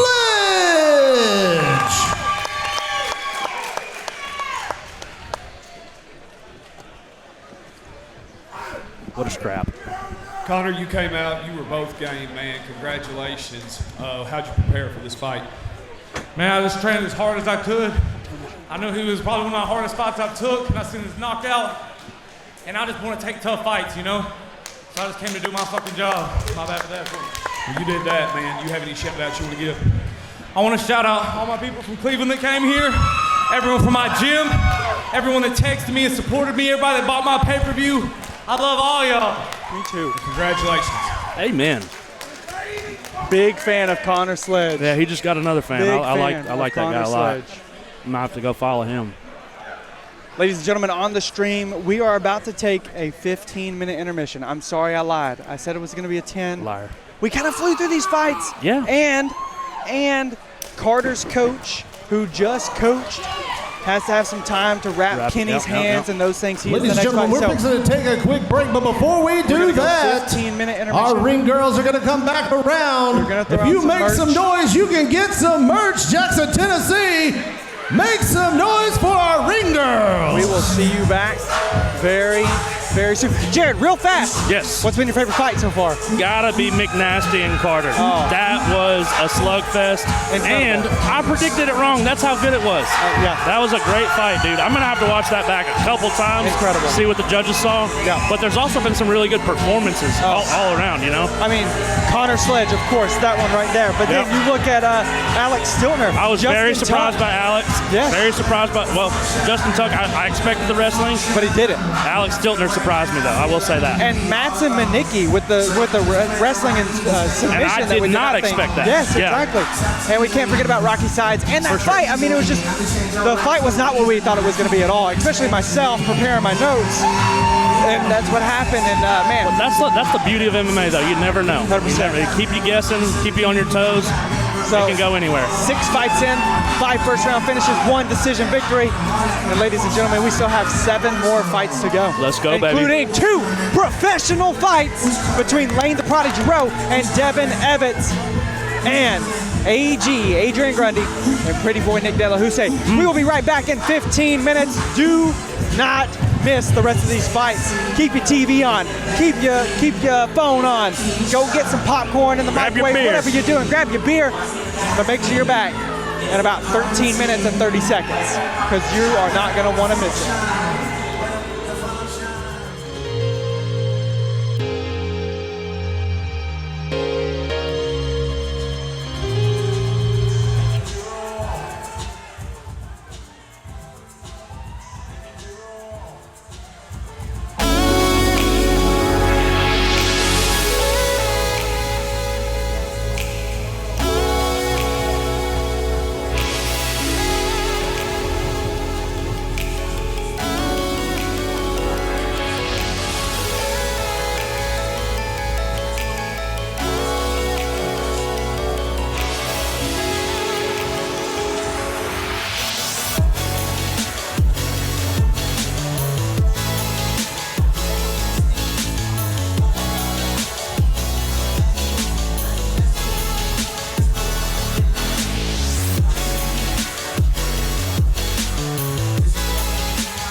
reigning 3-1 with 1 submission. Fighting out of Georgia Pro MMA. Now, he did lose his last fight, but before then, he was on that 3-fight win streak, might I add. He's got that Kung Fu style, he said. I like those styles. Hapkido, you know what that is? I do. Okay. They're always really surprising. They're from the naked eye, you would think they're kind of flashy, but I would relate it. Now, don't hate me if I'm wrong, but I would relate it to like a taekwondo, if you will, but a little more flashy, a little more movement, if you will. That's not what I got from his film. Go ahead, I'll tell you. The guys that practice that I have seen kind of remind me of that Michel Pereira. Yeah, that guy. Yeah. But I could be wrong. I don't know. I could see that. He's almost more so like Alex to me.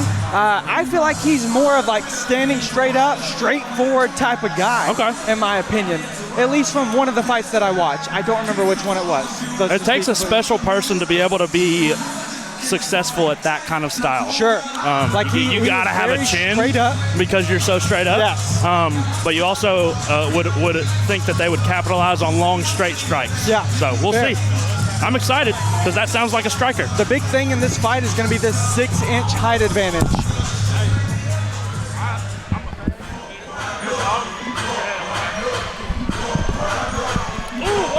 Well, knuck if you buck. Here comes nasty Nate Williams fighting out of Wildside MMA. You come out to knuck if you buck, you better turn up, baby. Especially in Jackson, Tennessee, because this is Jackson's song. Man. Everybody goes crunk.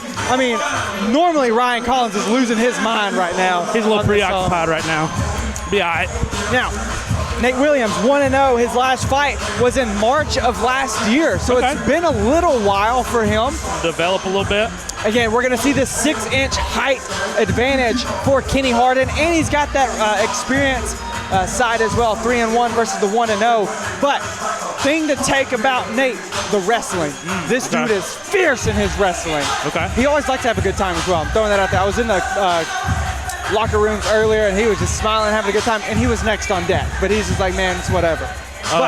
Georgia Pro so far tonight has surprised me. Yeah. Wildside's always game though, so I'm really excited for this. I think this is a really good matchup between the two guys. Now, there was like a weight clause stipulation in the agreement of this fight, so Kenny really couldn't even rehydrate till this morning. Ooh. He was 155 this morning. Had to be 155. Ladies and gentlemen, this next contest is set for 3 3-minute rounds. Depending on what he walks at, that might play a factor for sure. When the fight begins, the man in charge, referee, Yona Israel.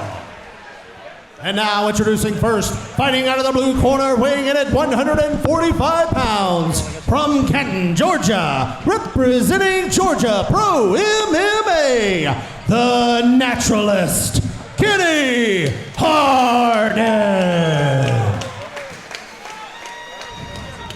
And his opponent, fighting out of the red corner, weighing in at 145 pounds, from Clarksville, Tennessee, representing Wildside, Nasty Nate Williams. We had Mick Nasty, now we got Nasty. I got to keep up with my nickname. There you go. All right, here we go. Now, I did say in my notes to look for Nate to implement some sweeps and use that left hook to close distance. And right away, he's putting that pressure on, trying to take that 6-inch advantage out of the question.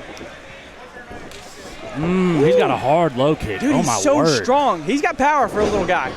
And look who's on top, though. Wow. Okay. Now let's see how he works from bottom. He's a grappler. He knows what to do. He's getting that left frame in. That's good. He's squeezing. Yeah. Maybe trying to suffocate him a little bit, get some wind out of him. Nate's a tank, though, man. Man, he is. He's stocky. That low kick was naughty. Yeah, it was.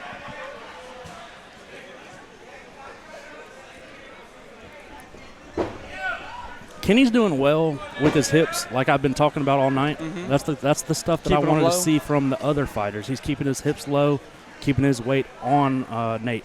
Yep, 100% agreed.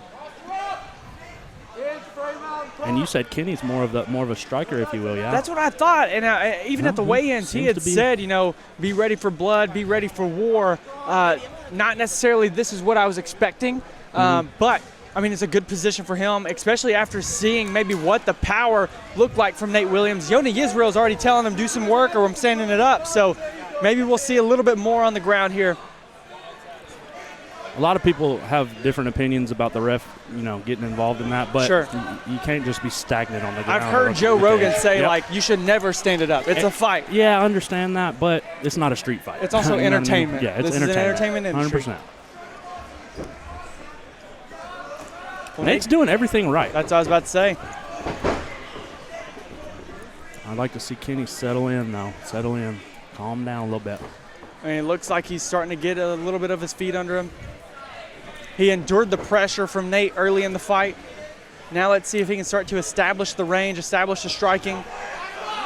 Yeah, so now seeing Kenny, it's not the Michel Pereira guy, that style. Again, it's more like Alex, right? 100%. Straight up. Straight up. Southpaw stance, too. And he switches back and forth. I love that. That's my fave. Good feints with the rear hand. People need to utilize that more. Ooh, good inside leg kick as well. Inside calf kick. Nice straight. And look at those straights. He's got a really good, striking background, it seems like. Nate's a little wild with the head movement. It's not necessarily very calculated. He ducked twice, but look, he got under that strike and clinched right up. But Kenny's doing right. He's doing good with the whizzer. And doing good with his little hip toss, if you will, but right into the guillotine. Oh, straight into the guillotine. Yeah. There's only about 6 seconds left or so. Can he hang on? Hang on, my man. No, I don't think he has it. He's more in a head and arm position. We're good. We're going to see round 2 after the intermission. A little back and forth right there. So both of them seem calm, though, so hey. What I like about Kenny, man, health nut. Oh, yeah? Man, so I follow, on Facebook after I book these guys. I want to know about them as much as possible. Big into, making his own infused waters, if you will, and all about nutrition, man. Just like last week, he was 155 cut already. So he takes his weight cut really seriously and tapers down, at a rate to where it's manageable. He's not dying in the sense, so, right? What we said beforehand with the claws, him having a weigh-in this morning, I guess. He messaged me and was like, I want to start rehydrating now, please. Might not mess with him then if he stays, lower with the weight or if he manages it well. We'll see. But this is his first time at 145, I believe, too. He may have done the catch weight at 150, but, he made 145 with these. I believe he was 145 on the dot. Here we go, round 2. The height advantage isn't playing in as much as I thought it would. Nate's doing a great job of slipping the punches, getting inside, and landing big shots. So it's weird, though. We see Kenny going 2-1, rear hand, front hand. That's really what Nate needs to be doing to close the distance. Doing that step through, right? Step through with the 2, with the counter jab. Man, he's got a naughty jab on him. Kenny does. He's really finding that jab. chin, finding the nose every time, Super straight down the middle. too. Yeah. That was a quick little combo. One leg kick. If Nate wants to stick with the low kick, he needs to set him up with his front hand. I feel like Kenny is being a little hesitant in his striking because he's anticipating the takedown, Wow, nice takedown defense, boy. Oh, but Kenny's getting them squared away. He's getting them backed up against the cage, but Nate, great job with closing in that distance. So far, Kenny's been doing really well with the takedown defense, and right when I say that, we get a takedown. But he's in a good position right here, though. But it also kind of looked like Kenny made the takedown happen. He dropped into it. Yep. But, man, he looks good. He's looking over at his coaches. He's in a good position. He's got a hook in. He could use his right leg to start getting a butterfly hook in. But he's doing everything right now. Yep. 2 high IQ fighters, in my opinion. Sure. And look at Nate walking the fighter over to the corner, over to his corner. That's experience right there. He might only be 1-0, but he knows where he needs to get.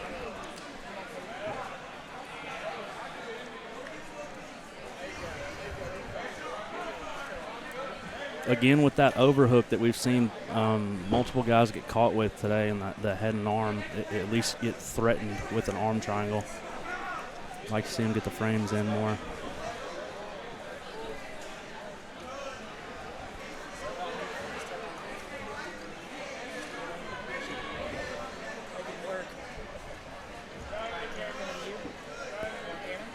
So these kind of positions and like you gotta inflict damage. You can't just get a takedown. You know what I mean? You can't just hold them there. So far, right now, the damage is going to go to Kenny.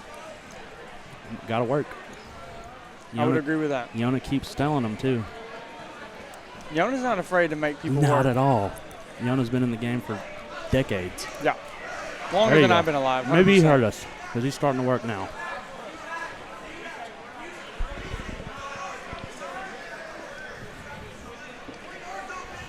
Hit him in the face, too. 10 seconds left in round number 2.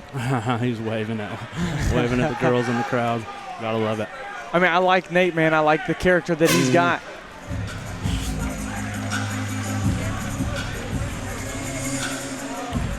Going into round 3. I think it's a pretty even fight right now. Ken doesn't look like impressed with himself. He looks like he's upset with his performance so far. Every time he's walked to the cage, it's a dead face, shakes his head like he's disappointed. Real stoic, if you will. But I mean, it's probably because he's looking for the finish. He wants, to engage, and he's having to deal with the wrestling over and over and over again from Nate. I mean, I think he's doing good, though. I think he's doing great. I mean, he's stuffed the majority of the takedowns thus far, except for that last one, I think. And then in the first round, he was on top. Yep. So. No, I mean, I think Kenny's doing a great job. I think Nate's doing a great job. This is a super close fight. I mean, to start back the card. Yeah, another evenly matched card, if you will. Excuse me, evenly matched fight. Get my man a bench. A stool. Give him a knee or something. Round 3, here we go.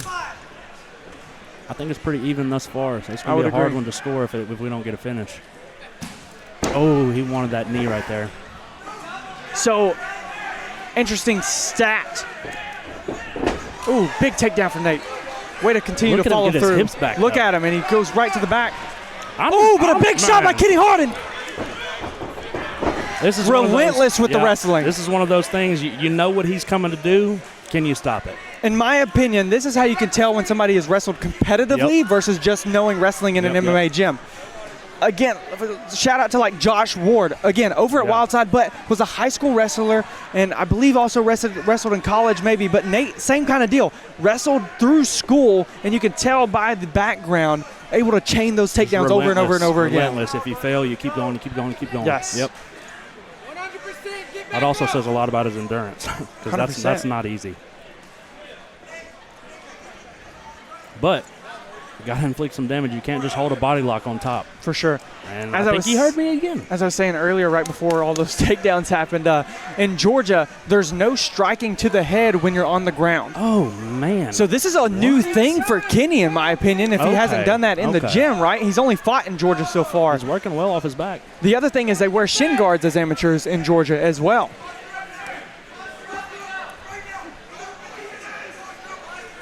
Kenny's got to get to his side, get his legs activated, try to get a knee shield in, get his feet in the hips, something. I mean, it looks like he's starting to try and like work the legs up some, but a big posture and some good shots.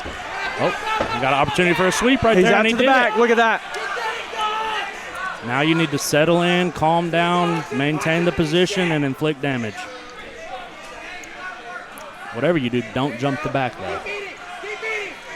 If I'm Kenny, I'm just unloading. I'm not waiting. You got to go. Nate's not doing anything. I'm unloading. You never know how the judges are going to score someone with takedowns and no damage, so you just got to go. Yona is telling them to work. I like that, though. Thank you, Yona. Especially in the third round. Yeah, I appreciate it. That's what we want to see. Kenny's doing really well with this position. Yes, now. I agree. North-south position now. Good back wraparound. Looks like he's going for... I think he just wants the Dagestani handcuff right there. So he can big body shots from Kenny Harden right now. You know those wear on you. Keep doing it, Ken. Keep doing it. We're on that gas tank. You know about the gas tank, Jerry Travis. You know I do, baby. Keep riding his hip. Ride the hip, roll your body towards that right there, holding on the ankle, you can flatten him out like that. Huge. He's doing good, yeah. Relentless wrestling now from Kenny Harden, trying to finish this fight out on top. He's trying to inflict the damage, and that right there, I feel like that, if anything, should... In the judge's eyes. Yes, absolutely, because his opponent wasn't doing too much of that when he was getting the positions. Good fight. We finished the round. We finished the fight. 3 rounds. We go to the Georgia judges' scorecards. Boy, sometimes it's hard to get the words out. Good Let scrap. me tell Good you. scrap. I don't know how to call that one, and I'm not going to try. Super close. Yeah. Last time you did it, you were wrong. I was. The only thing that I can say is I feel like Kenny has the #1 criteria for the scoring, which is damage. Sure. I didn't see too much of that from Sure. Nate. I thought that he was holding position more, and I'm not going to say stalling, but I don't have a better word right now. Sure. So I think Kenny was winning the damage aspect, Yeah, if and you will. I liked Kenny at this weight class. I think 145 looks good on him. I would like to see maybe a little bit more speed, but the energy and the movement from Nate was a factor there. But yeah, Kenny seemed a little tentative, Yes. but he was picking his shots, and I like that. I love if it. you're going to pick your shots, most of them are landing on the feet, so hey, that's how you can tell you're a little bit seasoned. You train, whenever you're actually able to decide when to throw instead of just throwing for the win. Who you got, Brandon? Who you got? I'm bad at this. Yeah, I don't know about this one. That's going to be a hard one to score. It is. I think you have to look at the wrestling. You have to look at the ground control. That was the biggest thing. Not a lot of striking, a lot of ground control. So who inflicted the most damage? Of course, that's number one. Number one. And then the duration. Who had the most ground control? I wish I had stopwatches here so I could tell you. I feel like the ground control might be a little even. It was though. even. Yeah. Because Kenny had the first round, and then he ended the third with it. So that's going to be a tough one, man. Well, we're about to find out. Here's Richard with the Ladies and decision. gentlemen, both these fighters fought all 3 rounds. Give them a loud round of applause. We go to a judge's decision. And your winner by split decision, Nasty Nate Williams. Split decision. There you go. Nasty Nate Williams gets it done. I'm not mad at it. Nah, I mean, as a fighter, I want to see more damage, but he did what he had to do. He was going against a taller guy, a longer guy. Good job by both guys. Absolutely. It was tough. Kenny That was did a really good fight from on the both feet of for you. sure. Sorry I didn't give it up to you, tell you who won when you asked there. But man, yeah, no, I'm not going to do that. Anyways, I do still agree that the fans won on that one. That was a really good fight. What'd you do to prepare for this fight? That's a hard question for me to answer. Short of everything but kill myself. I was in there day in, day out. That's how we do it at Wildside. We stay ready, we're war ready. We're a whole bunch of dogs. We might not be the best, but we sure are the toughest. With the height difference, was it in your plan to go to the ground? Actually, no. I wanted to throw some hands. I just like to fight. I didn't imagine a place I was going to be. I just knew I was going to be here. That's all I needed. Well, you sure fought there, man. Congratulations. You got any shout-outs you want to give? Shout out to my team. Shout out to Bryce for cornering me last second. Most importantly, shout out to God, and shout out to my family for having my back. Congratulations, give me. I got to give him the And benefit shout out of the to doubt these that fans. he has less the first experience, one. so he did what he had to do. It was a good job.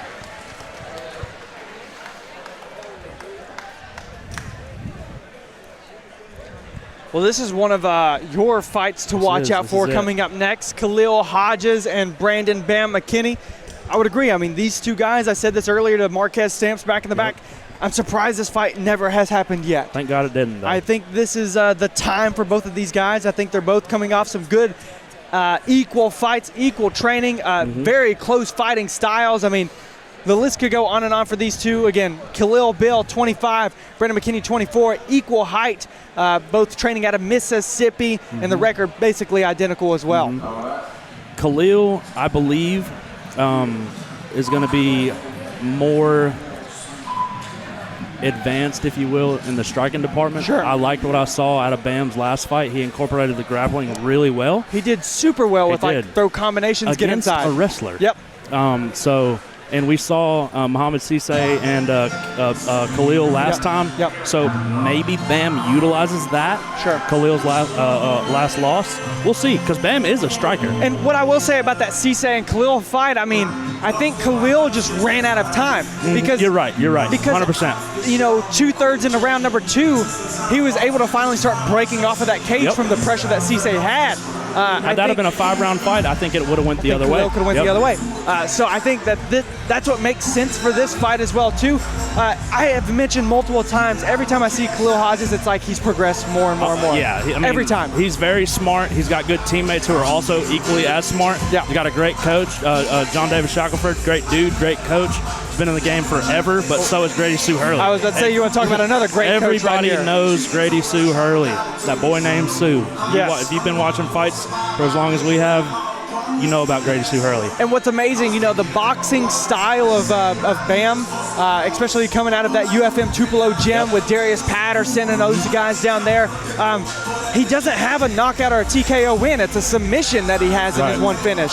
So that shows to his all-around game that he's got. But at the same time, he's really good at closing distance. We talked about that just a minute ago. Yep. And he really fights often. Grady has that TCB fights down in Mississippi, and he boxes on those. He just fought last month at Attitude, and so he stays super active and game ready all the time. I will say, do not sleep on either of these guys' jiu-jitsu. Yeah. They don't use it as often, but they have it in their back pocket. Yep. I agree with that. We've seen We saw Khalil get that rear naked choke. Against Cole Glover, yes, sir. Yep. Fight night 9. Yep. Oh, yes.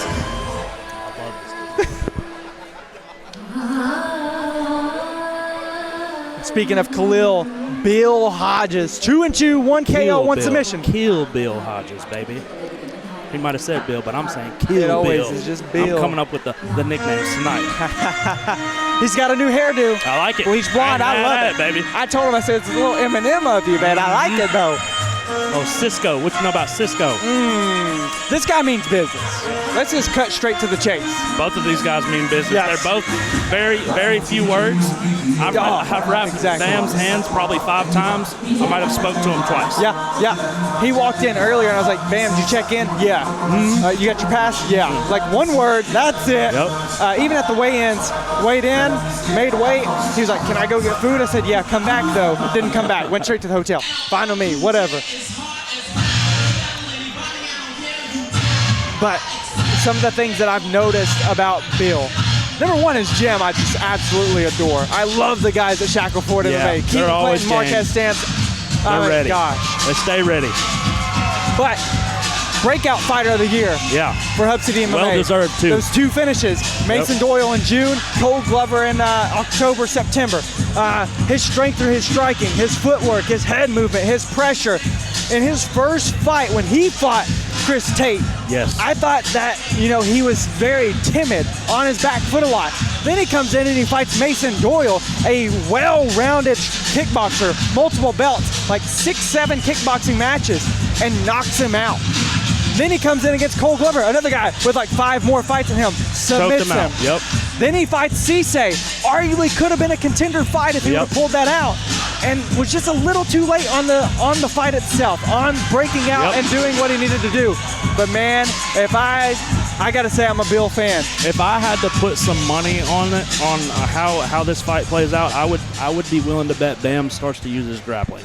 I do think, in my opinion, when you go against a guy like Khalil, you got to mix it up. Bill's got to be the aggressor as well. Bill is technical. Ladies and gentlemen, this next contest is set for 3 3-minute rounds of MMA action. When the fight begins, the man in charge, referee Yona Israel. Yep. And now, introducing first, fighting out of the blue corner, weighing in at 135 pounds, from Tupelo, Mississippi, representing UFM Tupelo, Brendan Bam McKinney. Big fan.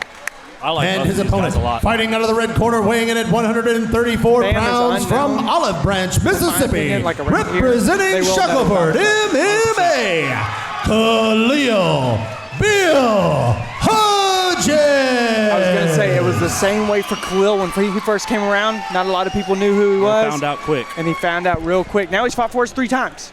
If you've watched like the local regional scene and you know Bam, yes, the common person's not going to know him. Yep. Open stance. I love open stances.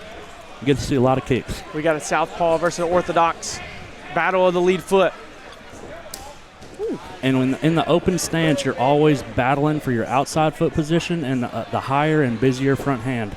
Bam is doing that really well right now, so Khalil needs to get on the front hand. I can't help but giggle because I'm so glad this fight's happening right now. Yeah, I've been excited for this fight since you told me it was going on. You have told me literally like from the day every you told week me that you were so excited for this fight, that this is the fight. Literally from the time you told me, I was like, that's it. That is a technical matchup. Very well-rounded guys too. Beautiful kicks going on. Snappy kicks. If you hear them on the broadcast, just imagine how they sound cage side. For real. And Khalil's starting to kind of switch up the stance a little bit, just very faintly, I think, to save that lead leg. We don't see him fight orthodox or southpaw very much. But McKinney's game plan of tearing up the lead leg is working right now. 100%. That is a risky tactic, though. You take one inside check to the shin, it's over with. Oof. They're just trading them right now, and they're both setting them up with their front hand, like 100%. I've been saying all night. You got to set those kicks up. Woo. Beautiful. Big hook. And then we Bill go is engage just in the smiling the whole time. He loves it. He loves it. Loves where he's at. This kid is game. Both these kids are game. Bill's defensive grappling off the cage is underrated. I mean, I'm surprised he just got that turnaround. Yeah. Bam needs to get his elbow down facing towards the mat and do that right Reversed, there. Yep. and reversed right back. And they're just back and forth. Again, I mean, I'm going to say this. Bill's wrestling on the cage looks much better from the last time we saw him fight against Cisse. I think that was that last fight when we saw Cisse wear Bill down. It just was, I mean, it's Cisse. He's a good grappler, you know? Ooh. So I think that might have hit the nuts. Yeah. Am I allowed to say nuts? Yeah. Okay, cool. Nuts. Balls, nuts, cojones. I am going to say, I did see the left side of the body of Bam. Mm-hmm. It's beat up right now. It's red. It's already showing some signs. They're just trading kicks, you know, for the first part of that round. But I was really happy to see all the front hand movement. That's what we've been looking for all night. As we get down through the card, I'm sure we'll see a lot more better technique like we're seeing right now. 100%. I can't freaking stop saying how pumped I am for this fight, though. Oh my We're only about gosh. 3 fights away from our title fight and 4 fights away from our pro fight. So we're getting there. Looks like Bam's good. Here we go. We're going back at it. About 40 seconds left in the round. Bam immediately responds to his corner. Grady's calling for level changes. Bam immediately dots the I with his front leg and level changes. And he got that front leg. Snatched the freaking neck, too. Good job by Khalil, though. Keeping that arm in, right? All right, time to settle down, settle in. I mean, just relentless. You know, that's been a word for the last 2 fights, but the pressure from both of these guys is being really good. Something that I've always noticed about Shackelford's guys, if they get caught on the cage in any sort of body lock, they are going for the underhook immediately.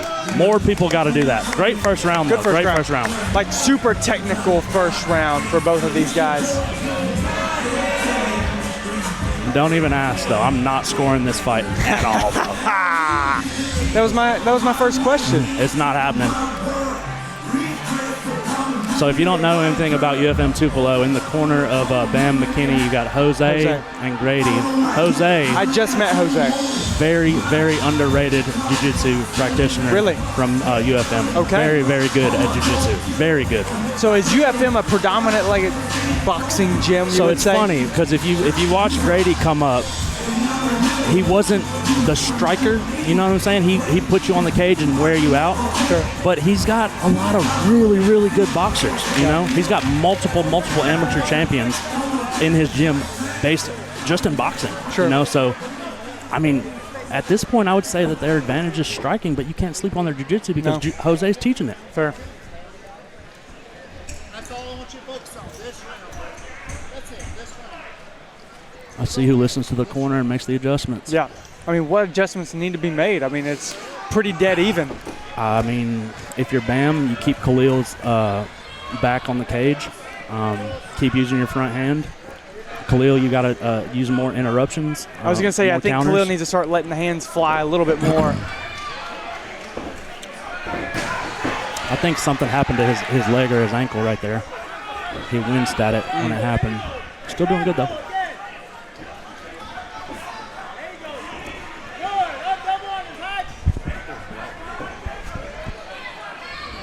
Maybe he just sprained it. I don't know, rolled it or something.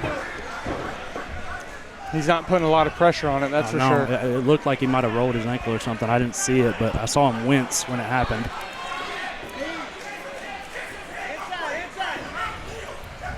I honestly am surprised at that was another nut shot. Another one? Yep. Another throwing a lot blow. of knees, man. It's hard. It is hard. 100%. It is hard, especially in the clinch, you know.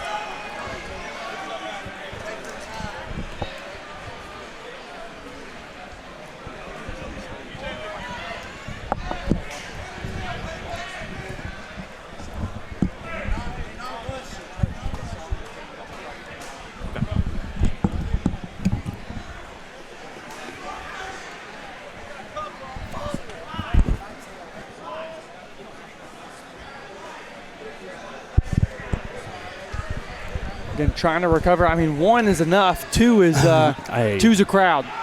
When I won my IKF bracket, I got hit in the nuts, and I've never been hit in the nuts in the fight. When you're already like exerting yourself, and then you get hit in the nuts, it just takes more out of you. It's crazy.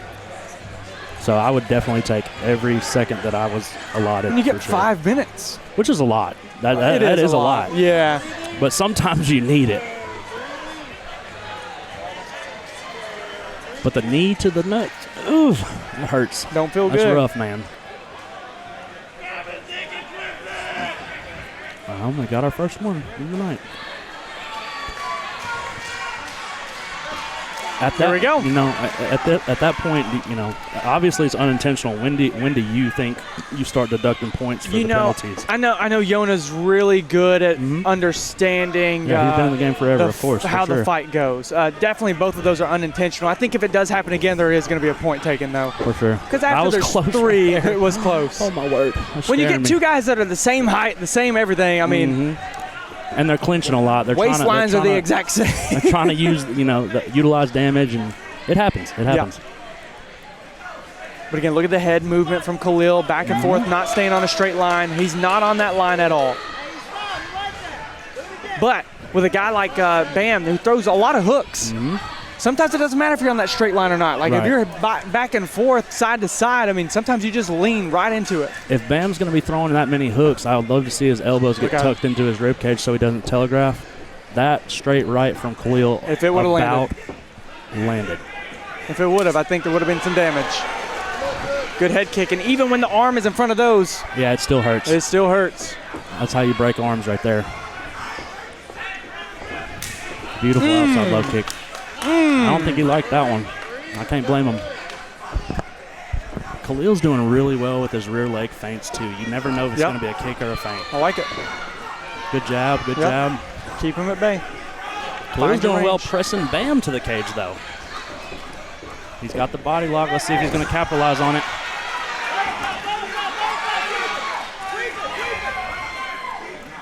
Immediately, you see Bam get the butterfly hook and capitalize that. Jose is calling for the butterfly sweep. And the butterfly sweep happened. There you go. There you go. There's that jiu-jitsu you're talking about. That's what I was talking about. Got to dig that underhook, though. 10 seconds left. I mean, still a very close technical fight, man. Very close. Again, don't ask me to score it. I don't know how. No, and that's my issue. Close, man. If I'm not scoring but I'm giving critiques, here's my critiques. I still think Khalil is hesitating on engaging. I think he's hesitating on throwing the hands because Bam's got power, and I think he's like, okay, I know he's going to throw right back at me. Khalil's got combinations. He's got power too. And he's got power too. It just seems like he's hesitating slightly for the perfect moment rather than trying to set it up. It might just be Bam's movement. Like I said from the beginning, Bam's doing really well with his front hand. Yep. When you're in an open stance, you got checkpoints, right? You got a little checklist. Your outside foot position, you got to win that battle. Your high front hand, you got to win that battle. Your busy front hand, you have to win that battle. So far, Bam has not stopped doing any of those. Sure. So that might be causing Khalil to look to us to appear like more tentative, if you will. Sure, yeah. I mean, I think Bam's doing a really good job at mostly everything he's doing. I mean, I think the only critique for me for him is just, man, I don't know. I mean, winning some of these wrestling exchanges, maybe. If you're Bam and you're struggling taking Khalil down, don't worry about takedown. Keep him on the cage and inflict damage. Sure. You know, tire him out. Here we go, round 3. Let's see if they take our advice. Again, Khalil Hodges, Brandon McKinney, two surging prospects on the scene. If you don't know, you will very soon. I promise you that. Peep the foot position, peep the front hand from both of them. They're both doing really good about that. So that means, they're well coached, well trained. That's not something that low-level amateurs are going to know. Nice.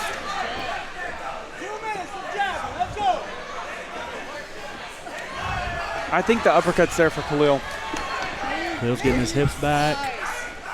Khalil's defensive grappling has improved a lot. Tremendously. A lot. I think he learned from the Cisse fight. And look at him, he's going for the single leg.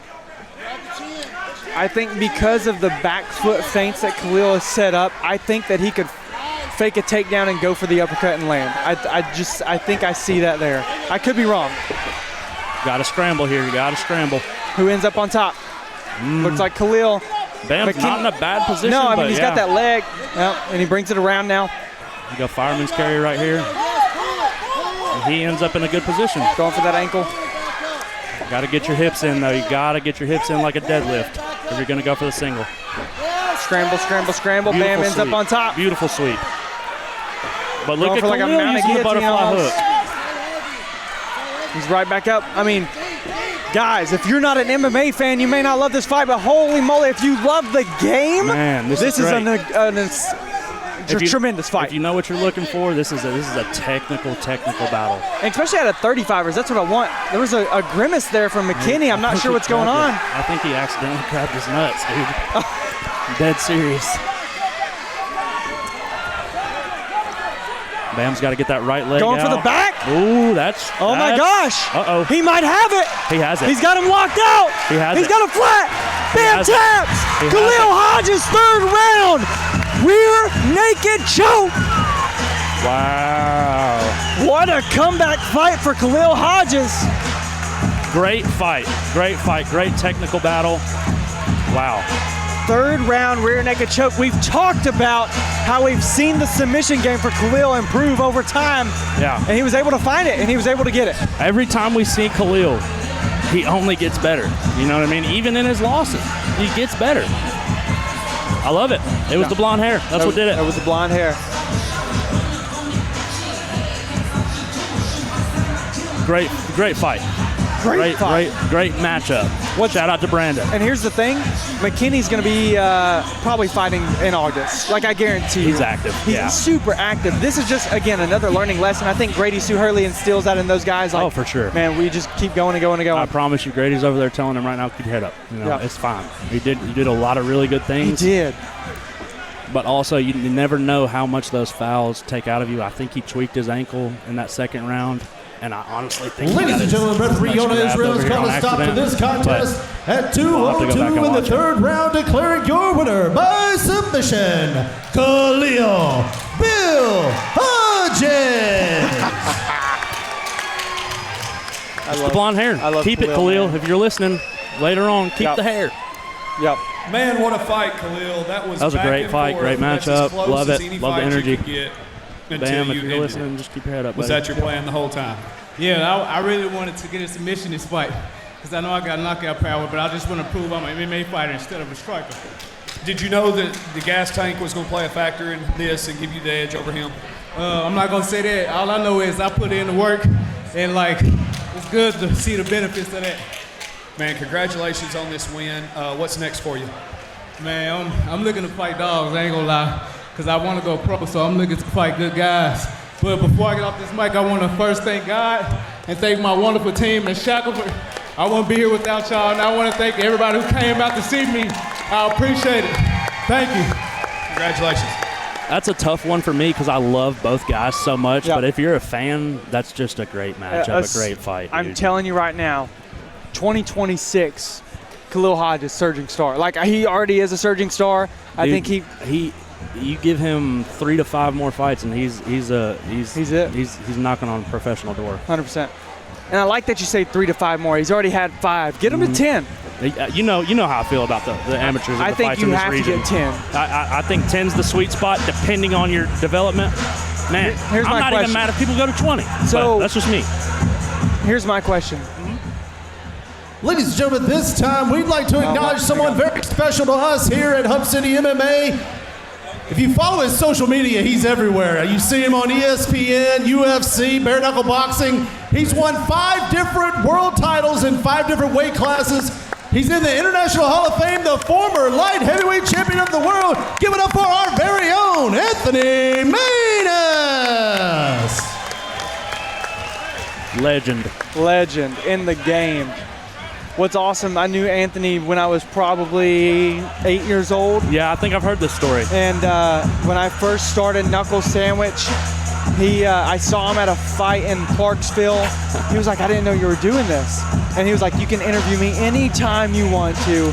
So we got to interview a UFC judge, which was super cool when we first started out. But man, I mean, knowing, growing up in the scene, especially as a young kid, man, and still seeing these guys around. I mean, Anthony, of course, but like, I remember Ryan as a fighter. There's a photo floating around where I was interviewing him in a cage. I had the backwards red DC hat on. That's I was awesome. probably 10 years old, and now we're working together at Hub City, and he's been gracious to bring me on. And I mean, it's amazing. It's great. But I mean, let's just talk about how honored I am to be sitting next to Jared, the Juggernaut Travis, tonight. I remember, Jared, when we first started Knuckle Sandwich. I don't even know if I've ever told you this. Let's hear it. I saw you fight. I think I saw a video of you fight either Keaton Clinton or Tylan Cole. I fought all the Shackelford boys. I don't remember which one guys. it was that I watched. And I was like, man, this dude's a dog. This dude's a tank. And, now I learned that you're just a teddy bear inside. But I think it was the tattoos and the nickname that I was like, this dude is scary. It's all facade, baby. It's nice to know that you actually have a human side to you. And it's pretty cool to be hanging out with you tonight. So thanks for joining me tonight, my man. I'm stoked to be here. This next fight coming up is going to be this fight that you've been talking about for a hot minute. This is my fight right here, dog. Let's just talk about how Michael Fairhurst now has a really good picture. Finally. He talks about it all the time on social media. We finally got it for him. Let me say this. Michael, it's time to get rid of the hair, brother. It's time, baby. Let it go. Don't let it grow anymore. Let it go. Now, Lispy Boy went on, and he's been very vocal. Let's talk about this fight in a whole before I get to individual guys. When I first posted this fight was booked, there was a lot of people on social media that said it was a terrible fight. I disagree. That it was I disagree. That it was a actual contender versus a wannabe. It was a whatever versus a whatever. Lipsy Boy, then. You haven't watched it. Nope. And that's what I really liked about it. It was originally a guy that I was thinking, maybe it could be a fight for Cisse. I was finding some struggle finding Cisse an opponent. I think Lipsy Boy raised his hand for that, didn't he? He messaged me individually and said, I know who you're looking for. I know who it is. I want to test myself. And my response, are you sure? Do you want to message Yona? You want to talk to your coach? Immediately, a screenshot. Yona said, go for it. Let's do this. Dude, that's why I respect those guys so much. 100%. I love those guys. I don't care about their records. They fight. And I think that's the issue is these people that were on social media saying this fight was a hoax, that's all they look at. They look at the records. They're like 4-2 and 2-5. That makes no sense. Y'all don't know enough. You look at the accolades and you look at all the experience. You look at the fighting styles. You look at the person themselves. This fight makes a ton of sense. And last but not least, y'all are seeing their MMA records. There's other competitive aspects of MMA that they train and compete in outside of this. Yeah.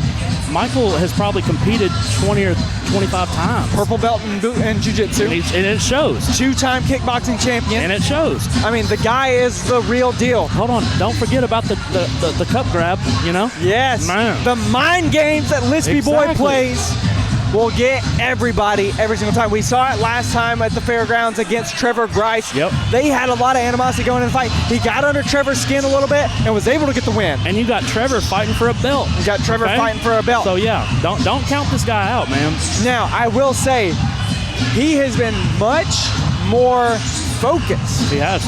In this fight. I expected the fun-loving, the whatever Lispy Boy, but yesterday at the weigh-ins, he was stone cold faced in the face-offs.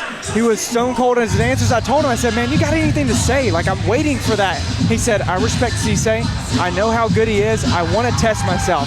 I want to test my grappling versus his wrestling. I want to test my striking versus his power. I know that he is a contender, and I want to show that I belong in this 35 division, not even just 25. He wants to fight with the bigger boys, the 35ers. This dude takes fights at any weight. Yes. This dude has fought at 205 before. I know. And he didn't even weigh 205. Isn't that nuts? That's just the fighter personality, fighter in him. Like, dude, You can't teach that. No. That's bred into you.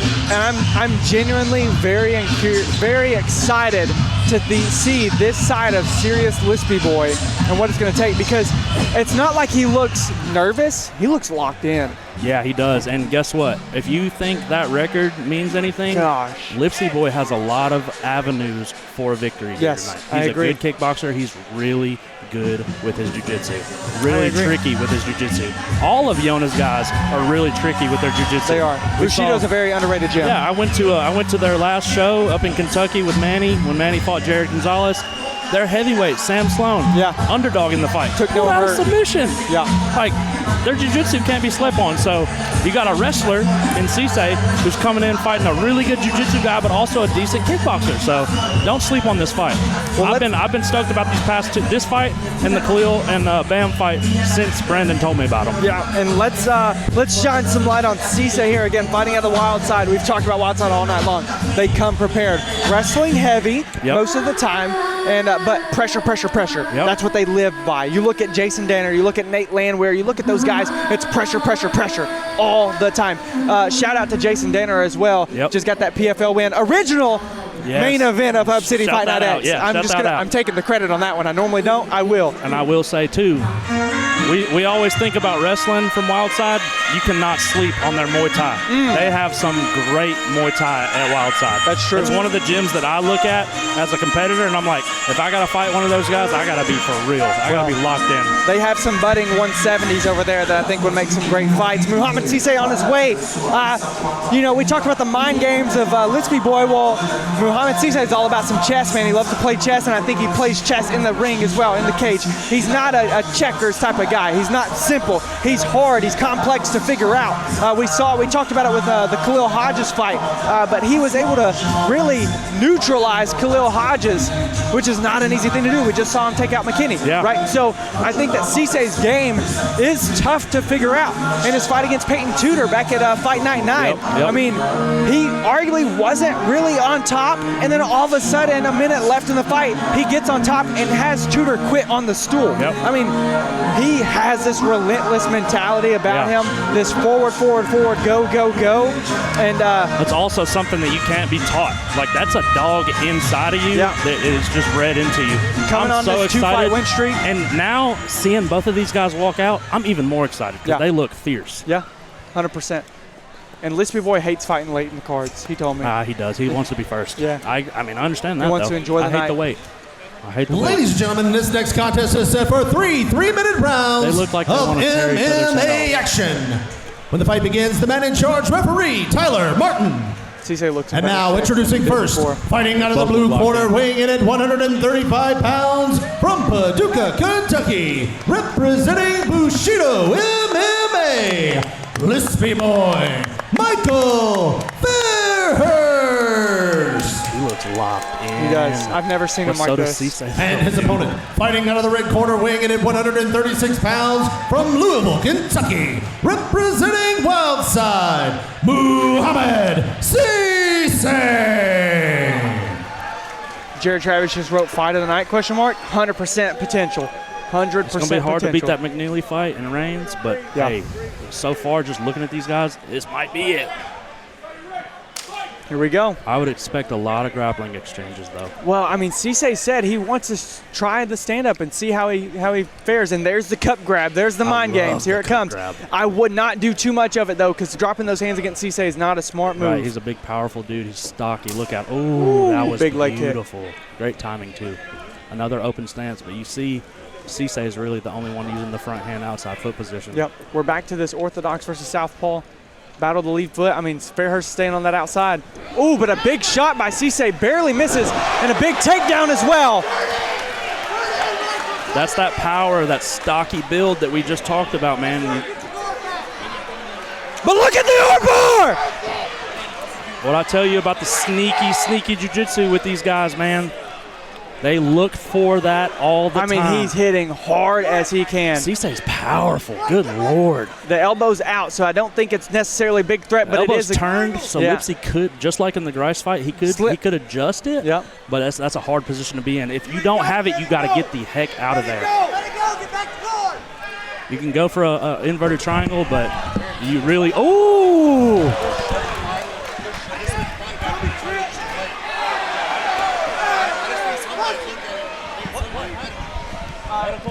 Get with Ryan right there. What did we just miss? What just happened? We missed a foul. We missed a foul. We were talking to one of the coaches. One of the fighters got hurt. I feel like you kicked him in the head. Yeah, I think we got a foul. Yona. What happened? Kicked him in the face while You hate to see that. It looks like we got a legal kick to a grounded opponent. Calm down. It's okay. Keep your head up. Hey, compose yourself. It's okay. Obviously an accident. It happens, man. In the heat of the battle, it happens, man. Fairhurst looks a little confused. Yeah, I would say he's probably concussed. And a little confused. When you're on the ground and somebody's above you throwing a strike, all of their weight gets generated into that strike.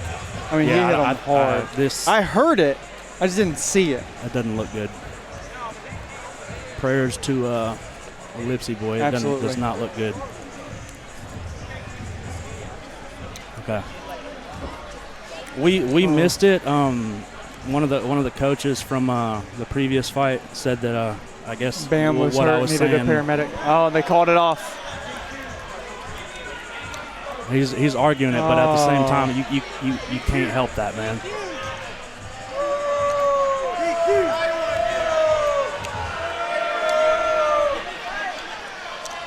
He's asking for 5 minutes, but you gotta respect the ref and the judges and the doctors. You have to. We're amateurs. It's okay. Man. It's okay. That's not what we wanted. It's all right. It's okay. Hey.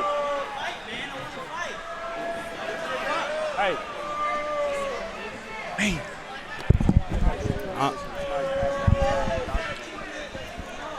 Is it his leg?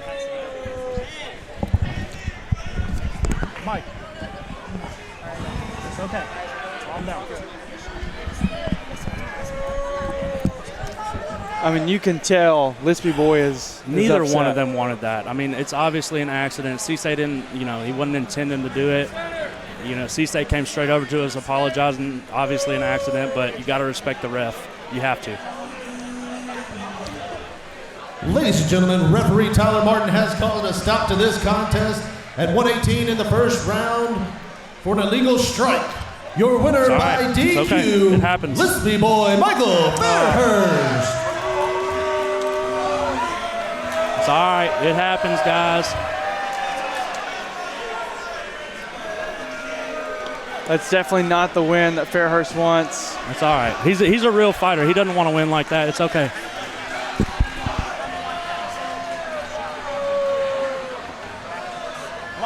Mike.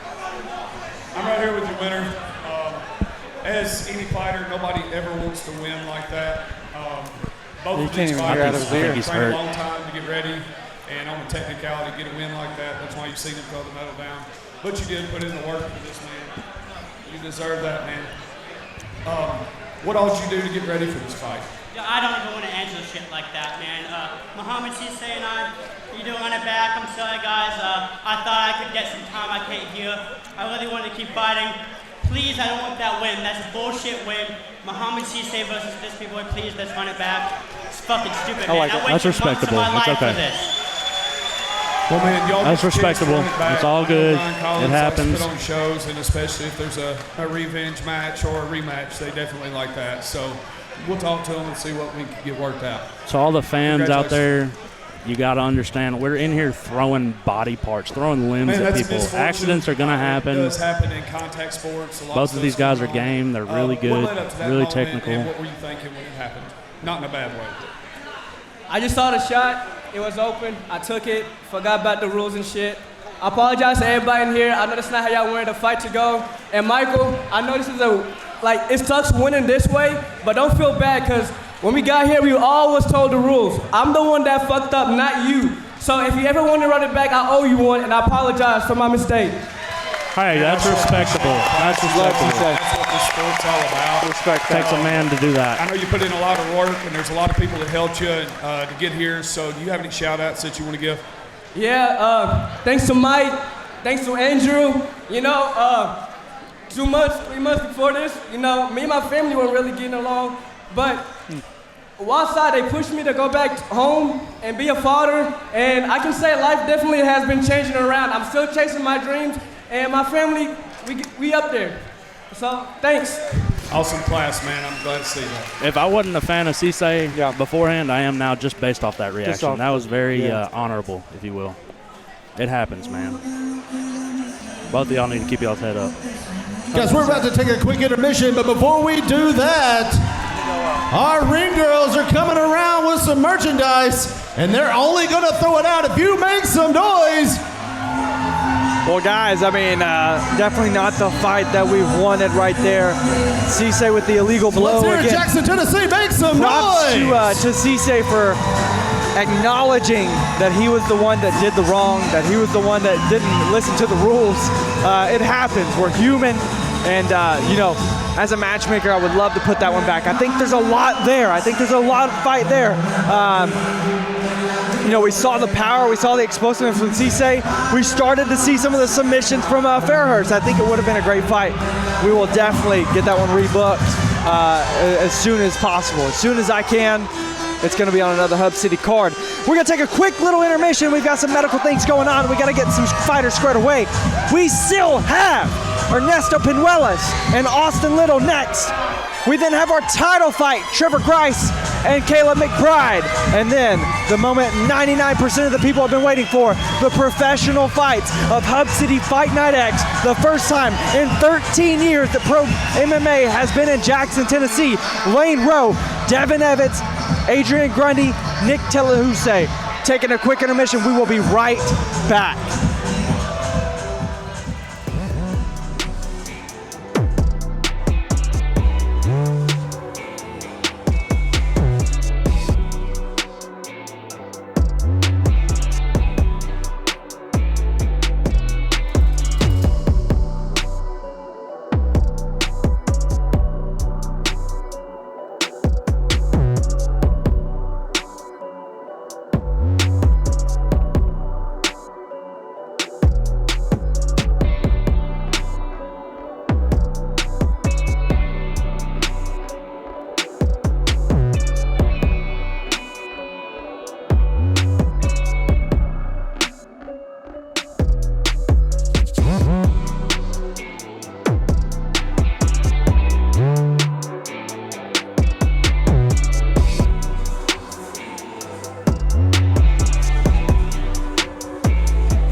gentlemen, I mean, we are right back to it. Austin Long Haul Little to the cage, already getting greased up. New weight class, Austin Little, if I might say so myself. This 145. It's another one of them. Listen, I'm gonna be honest. I think 145 looks good on him. I think when you get to the higher level 55ers, like if he fought Matson, Manichi, or if he fought Jacob Mitchell, like he's smaller than those guys. I think he's going to size up well against Ernesto. Ernesto's a bigger 45er, but I think the size for Austin Little, I think 45 is going to end up being a better weight class. I will say I'm excited to see how he performs at the new weight. I'm always worried when a guy drops, you know? Yeah. But I know his camp very well. A prolific submission artist, but he has told me that he's going to test the striking. Especially against the Taekwondo black belt in Ernesto El Diablo Pinuelas. He chose a tough guy to test it against, but boy, here we go. Austin in his last fight fought for the Black Cat Cage Fights Championship against Spencer Brandon, another Nashville MMA guy. Didn't get the win. Went for a flying triangle that ended up, he made that a learning experience. And so now he's feeling confident and feeling good at this new 145 weight class. Can Nashville capitalize on already have fought in this guy? Right. But When I originally is it a different sent fighter? when I originally sent it to Iron Mike over at Nashville, he was kind of like, "Are you sure? Like we just fought the guy," and I was like, "No, like they're down for it. They want the fight." But I really like Ernesto Pinuelas. Ooh, I do too, boy. He's a striker, man. He's got those flashy strikes. His technique is from what I've seen, it's damn near flawless for an amateur with only 3 fights. I mean, being a Taekwondo black belt already, gotta help. And he's a young kid. I did say that his last fight he did lose, and I feel like the wrestling and the gas tank for him was one of the things that he struggled with. Which is Austin's strength. So you got another one of those little chess matches of a matchup, if you will. You got Austin, who's probably a better grappler than a striker. Yeah. You've got Ernesto, who's more of a striker. Than a grappler. But Austin said he wants to test himself. He picked a hell of a guy to test himself against, man. And originally, when I talked to Austin, I told him, I want to find a guy to test your ground game, and then he got tested in his ground game with Spencer Brandon. I think Spencer was a larger 155er, and now going back down to 145, he's fighting a guy that has that striking advantage, and he's an aggressive striker, Ernesto is. Yep. I think this is going to be another fight. A good fight to lead us into the bigger fights on the card. Also, with Austin's last performance, him being his first main event, This next contest you can't three-minute rounds hold that against him. MMA the nerves might have action. been there, but he's still. When the fight begins, the man in charge, referee Tyler Martin. Agreed. And now introducing first, fighting out of the blue corner, weighing in at 146 pounds, from Dyersburg, Tennessee, representing Dogwood MMA, Austin Long Haul Little. And his opponent, fighting out of the ring corner, weighing in at 146 pounds, from Nashville, Tennessee, representing Nashville MMA, El Diablo, What a nickname. Ernesto Ooh, that's scary. Pinuelas. They're pumped. Look at them. Look at Ernesto's eyes. Woo!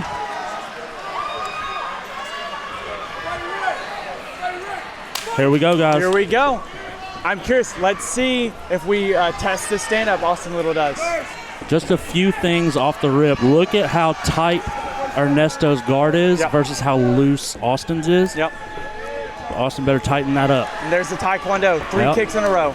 Beautiful low kick, though. Austin ain't scared. No. I love that. Not at all.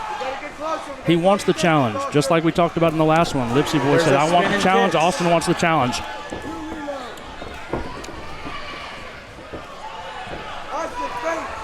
Thus far, Austin's been doing really well of sweeping the kicks with his front hand. And I like his movement. He's side to side. He's trying to stay out of the attack. But man, I mean, Ernesto is just finding the way. You'd be surprised what a little less weight will do to your movement. So. Sure. You can attest to that. I do know I can. Dropping 2 weight classes. Yeah, 3. True. Nice return, though. I'm not mad at that. I think, Austin's stand-up, he does load up quite a bit, which shows tells in his striking. I think that's one of the things that Ernesto may be able to pick up on and land some kicks. So if I'm Austin, I'm going to look to use some feints. I'm going to look to use maybe a higher guard, too. He tends to guard the body more than he guards the head. He's got a lower guard, though. You cannot have that low of a guard against a striker. You can't. You just can't. Right. Somebody who's super technical. Oh, big one! Oh my gosh! Austin Little with a TKO! Oh my God! Holy crap! Oh my God! Austin Little with the massive right hand! Oh my gosh! Who expected that? John Perez was not surprised. Woo! Woo! Who is next? Woo! Wow! It's all right. You did. I was tripping. What'd he say? Okay, me neither.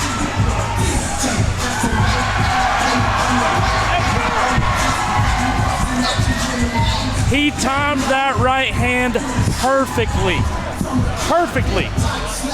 Ernesto looks upset. He was rocked. Oh my gosh, he stood still. After the freaking right hand, Ernesto's eyes locked with mine. I was like, oh my in the first gosh. round, declaring your winner by TKO, Austin Longhaul Little. Holy. I did not expect it. I knew he was going to test it. But That's MMA, baby. You never know. This is why I love this game. This is why I love this game. Oh, my goodness. Austin, man, that was a great knockout. Were you prepared for boxing with this, or where was your game plan for this? Jackson, Tennessee, did you miss me, baby? Make some freaking noise. Man, I love y'all. Man, I said it yesterday at weigh-ins, Brandon Anderson. What'd I tell you? I told you I was going to put myself in the fire. I was going to strike with him. He's a black belt in Taekwondo. I know the kid was good, but I knew I could be better. What's next for you? Look at that confidence. What's next for you? Brandon Anderson, Ron Collins, what's next for me, baby? You tell me. He called your shot. Hey. Well, it sounds like we got a title shot lined up. I'm going to bring a belt home tonight. I've got one on the next card, baby. Man, he's calling his shot. Always, first and foremost, I know I'm fired up right now, but man, I want to thank God because He gives me this ability. He gives me the talent to do what I do. Secondly, I say it every time, this dude right here, I give him praises. I can't tell y'all how much I love this dude. Dogwood, I love y'all, baby. I love y'all. That's my family over there, always will be. Jackson, Tennessee, I'm out. Mic drop. Wow. You got a freaking jiu-jitsu specialist comes in and knocks out a taekwondo. Never had a knockout. Belt. 3 submission victories. Holy crap. First knockout. And let me say, when that happened, nobody was in their seats. That shot was loud. I would never fight you because I just felt how strong your grip was. Brother. I thought you were going to rip my shirt off. I wasn't even grabbing you. I was just tripping. I was freaking out. Holy crap. I mean, holy cow. That was just about as picture perfect of a right hand that you could freaking ask 100%. for. Oh my God. My mind is blown. I mean, I don't know what to... I'm so glad that I looked up when I did because it was right in front of us too. You couldn't ask for a better shot right in front of us. I knew he was going to test it. He tested it all right. He tested it.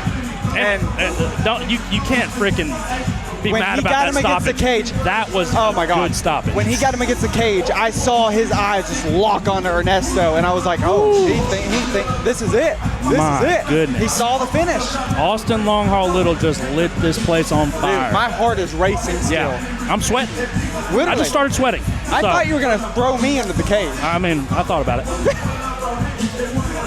Oh, dude, I mean, it was absolutely nuts. And, I mean, that leads us into a freaking title fight. If that don't get you hyped for a title fight, woo! What is? Hey, he wants that belt too. I mean, Ryan said title fight. Give it to him. Listen, I'm the matchmaker, but if Ryan says it, I got to do it. You got to do it, baby. Now I got to find a 45er for a title fight, apparently. I know a guy named Devontae Cheney. That is the match to make. That's it right there, baby. Devontae, if you hear me, I'm calling it. You are right. Well, coming up, our tail of the tape for our main event of the amateur portion. Yeah, I'm gonna we'll say main event of the amateur I'm undercard. too excited, bro. I'm too excited. Yeah, I gotta calm down real quick. Let me take a second. The screen. Yeah, we literally got to adjust our screens. We done knocked everything over. Call me an idiot. Tail of the tape. We've got Trevor Bam Bam Grice, 4-1, 2 TKO, 2 submissions. Caleb, remember the name McBride, 3-1, 2 KOs, 1 submission. We're talking about 4.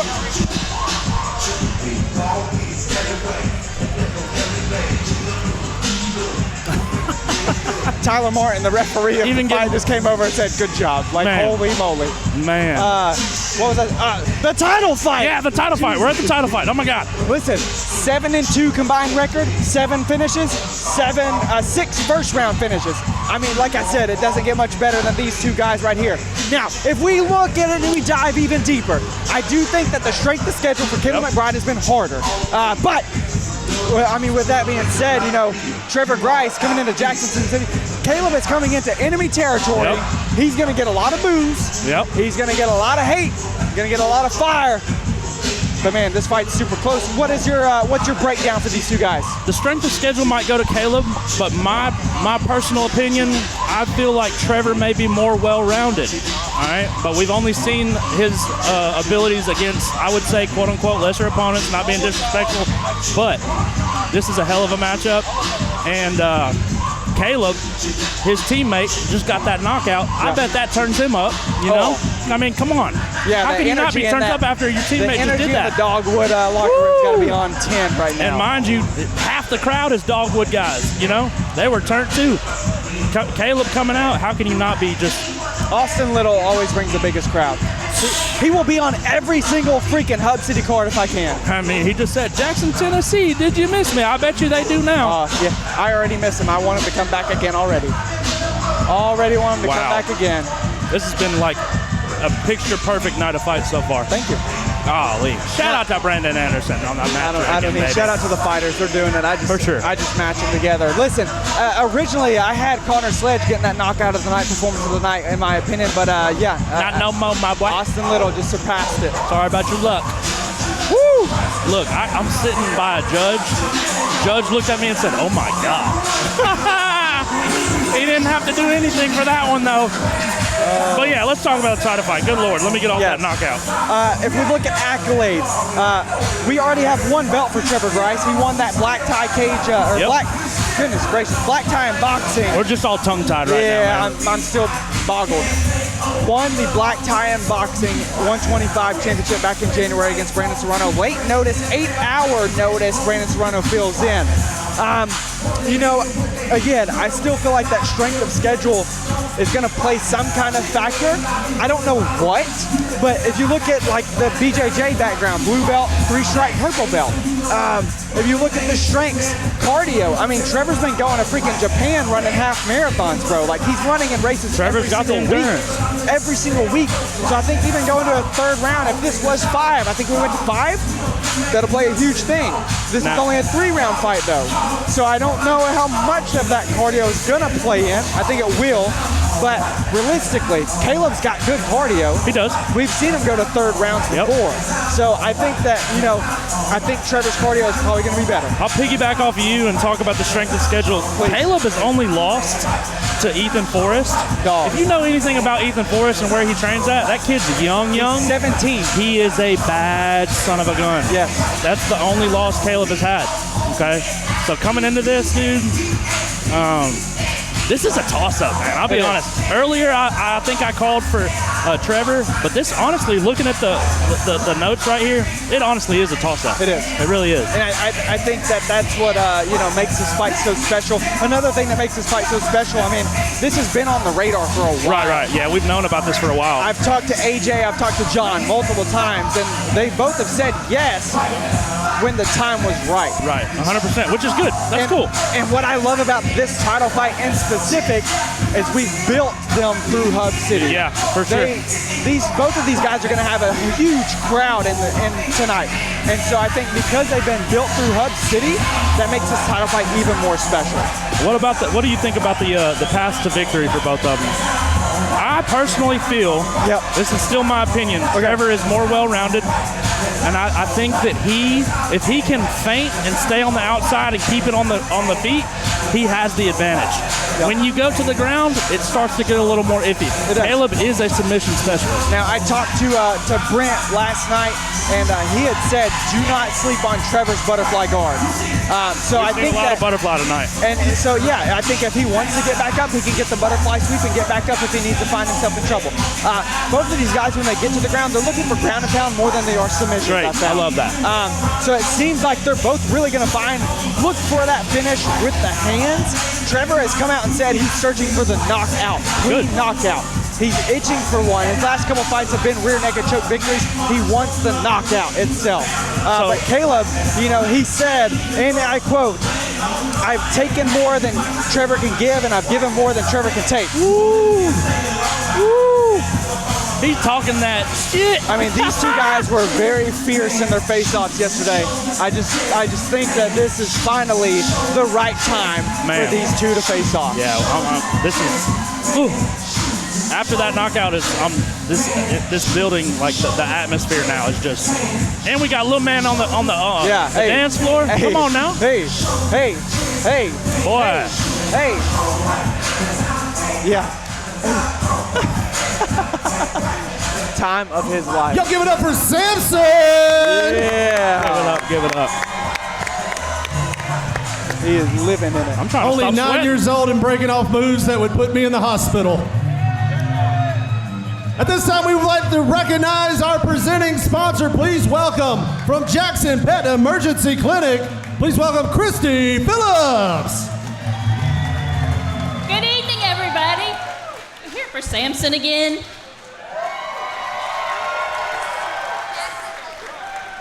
This is Samson Jones. He's my coach's son, but he's also my co-worker tonight, and he's going to tell it. Where are we from, Samson? Jackson Pet Emergency Clinic. Yes. Samson, while I'm talking, I don't have a whole lot. I just want to remind you guys that on Friday, we have the 4th of July coming up. Our clinic is going to open July 3rd at 6 p.m. We are going to be open until Monday morning, June the 30th, or July you know what I'm trying to say. That following Monday after the 4th at 7 a.m. Samson, you want to throw some goodies out? We got some travel bowls, collapsible travel bowls for your dogs or your cats if they travel. Samson's going to come around and toss them out. The only other thing I want to remind you guys is if you have pets, get with your vet this week, get their ACE, get their Trazodone before July 3rd. Have it on hand. More pets are lost on July 4th than any other day during the year. How about the next fight, guys? Man. Sorry, Samson's got one more thing. If y'all ain't excited, you Are won't y'all know. guys ready? Let's go. I know I am. Let's do it. I like Samson. Samson's going to steal my job. Give it up one more time for both of them.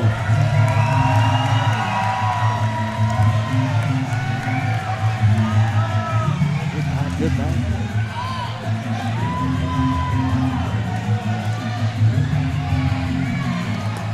Yeah. Well, ladies and gentlemen, it sounds like we are getting into the title fight. Here comes Caleb. Remember the name McBride. Now, he did tell me he would buy me a beer, which I don't really want, so maybe he can give it to you.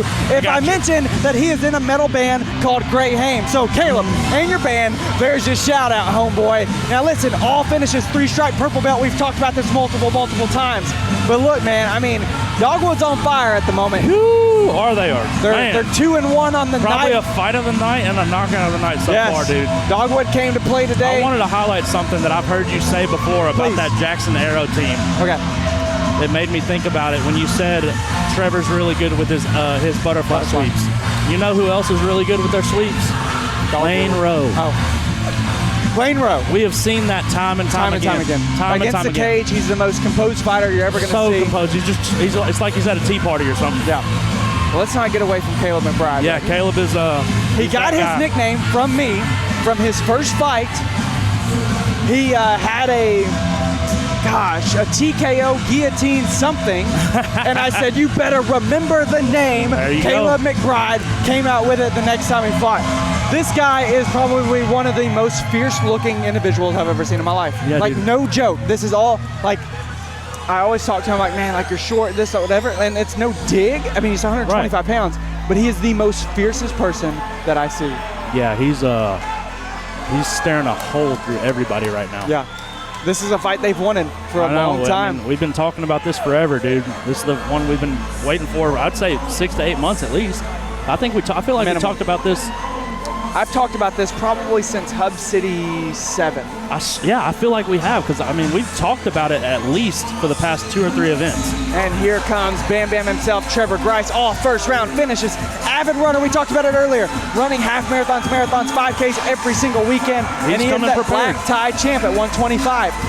Man, I mean, I think, like you said, attesting to the gym themselves and the quality of people that they have, the professionals that they have, the coaches that they have now.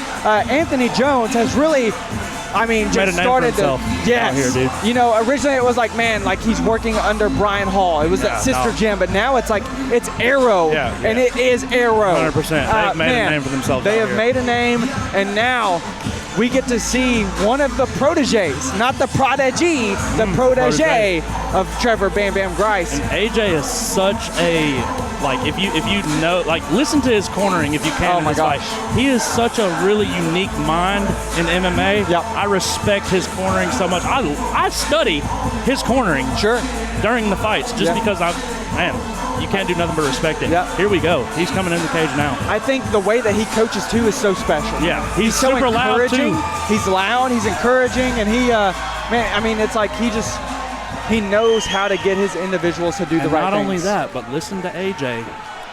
He's going to get into Caleb's head while he's coaching his fighter. I mean, you had to play with those mind games. I've played it. Yep. It sucked.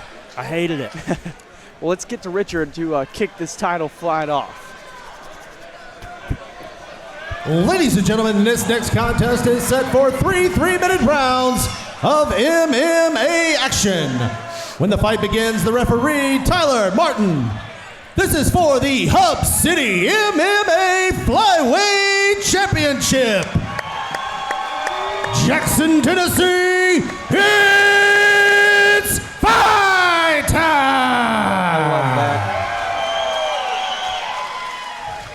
that. Introducing first, fighting out of the blue corner, weighing in at 125 pounds, from Dyersburg, Tennessee, representing Dogwood MMA, Caleb, remember the name, McBride. I'm telling you, the crowd's going to be 50-50.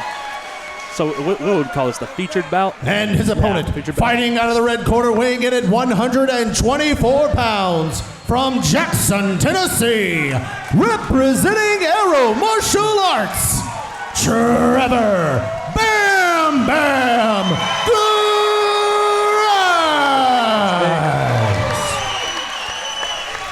I have used an entire can of Zins tonight. That's how turned up this crowd has been. These fights have been. This crowd has been insane. Oh my gosh, I love Jackson so much. It's 100% bigger than the fairgrounds last year. Here we go, guys. Here we go. The fight we've been wanting to see for over a year, finally happening. Remember the name. Caleb's already starting with his level changes. Versus Bam Bam. Bam's just so composed in there, dude. Bam Bam looks much bigger than I thought he did. They want to grapple. Look at them. Yeah. They're just like, who's going to do it first? But don't forget, don't hesitate. Trevor said he's looking for the knockout. His feints look good right now. I love watching the smaller guys fight, dude. Yes. I will say that, like a big right hand. Knock that mouthpiece around, baby. Got to get your head offline. Grabbing that leg, and he's going for it. He had the leg, and he disengaged. Yep. He might really want the hands. Another big right hand from Trevor Grice. Right there was beautiful. That was great timing.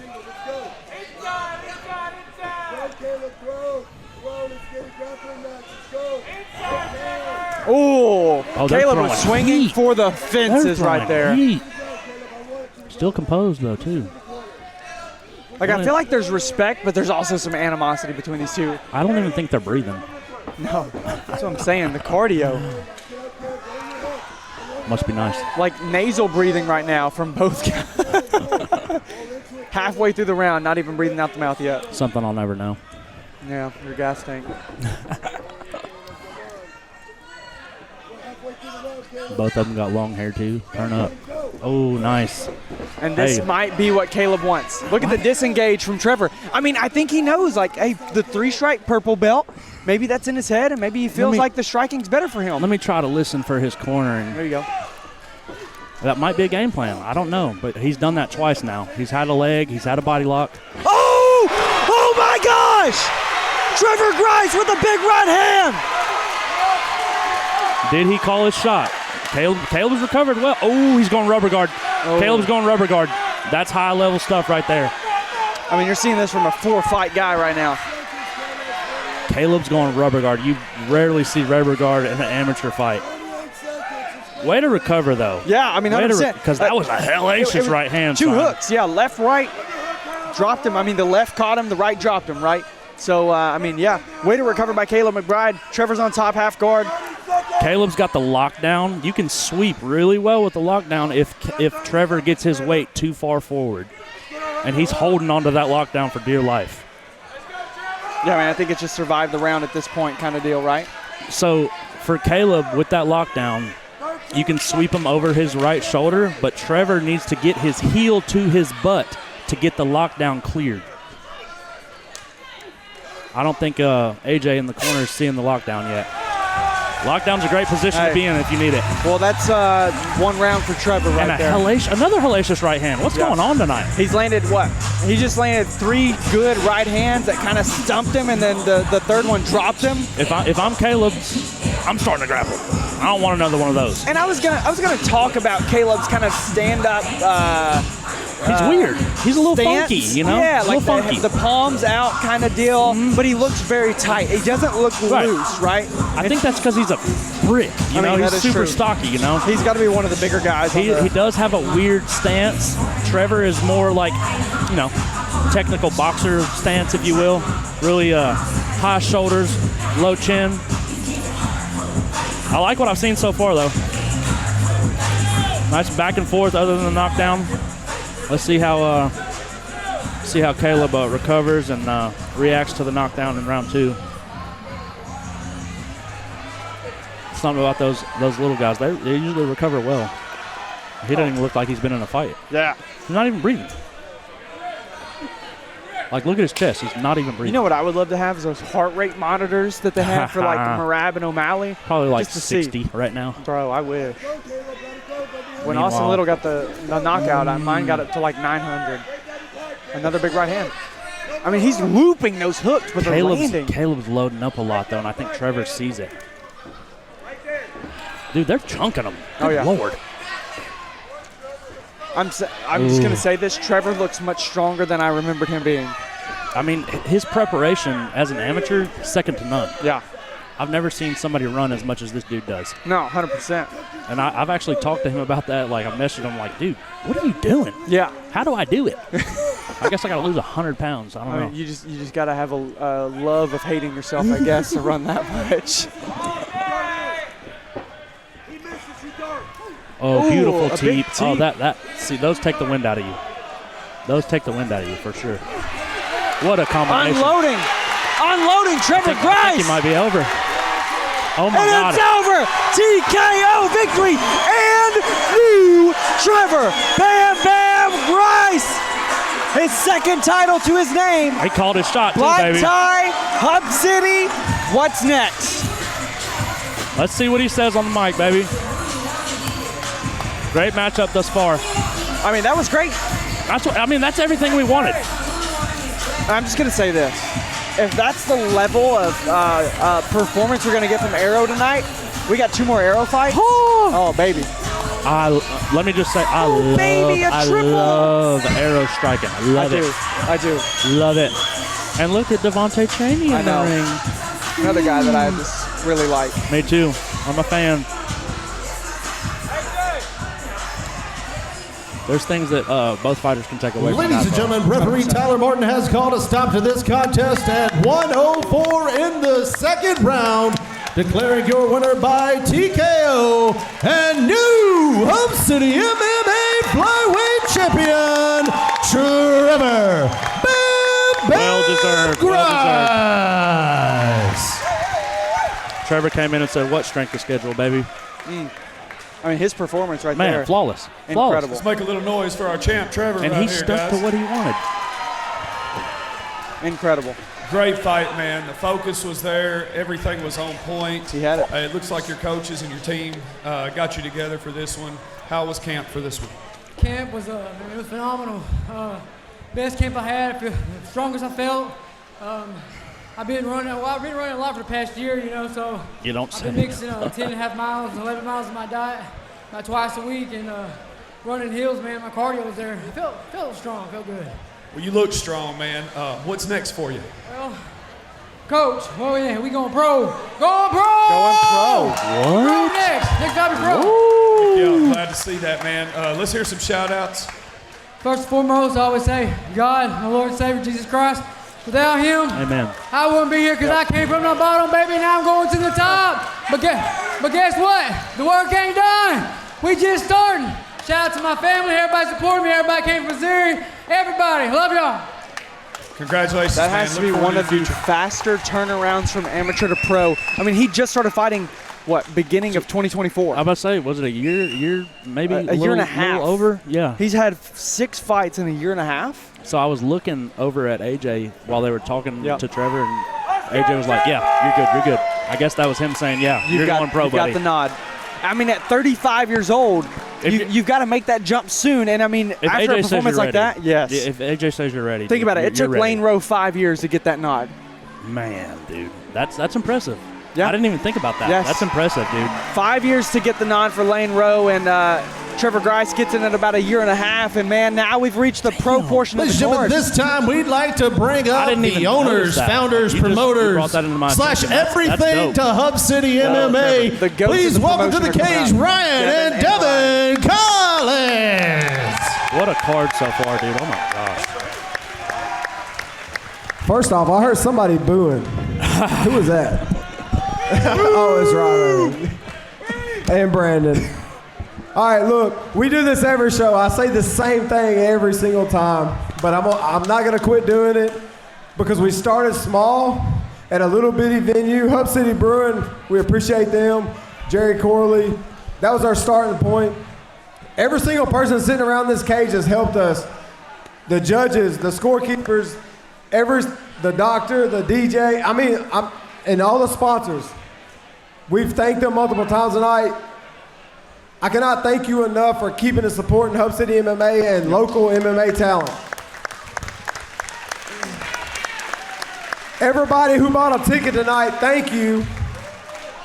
Thank you, Yona, for supplying this awesome cage for us. You're the man. All right, so I got one announcement I really want to make tonight. It's important to me. It's important to my family and all my friends in Hub City MMA. So my sister was diagnosed with breast cancer. We've been raising some money for her with the Hub City MMA t-shirts right here that my niece has on. Thank you to everybody who's purchased a shirt tonight. We've raised like $1,000 in shirts, right? Let's go. I'm never gonna get Devin on the mic, but I'm gonna eventually. We also did a 50-50 raffle. So if you bought tickets to the raffle, 50% of that will be drawn here in a minute. The other 50% is going to Jenna for her bills and whatever she might come up against in these next 6 months or whatever. So we're gonna pick the winner tonight, but the money and everything we will get with you next week. They may not even be at the venue tonight because we sold them beforehand too. So we're gonna draw a name here in a second. We're gonna announce the winner. We raised $1,800 for the raffle.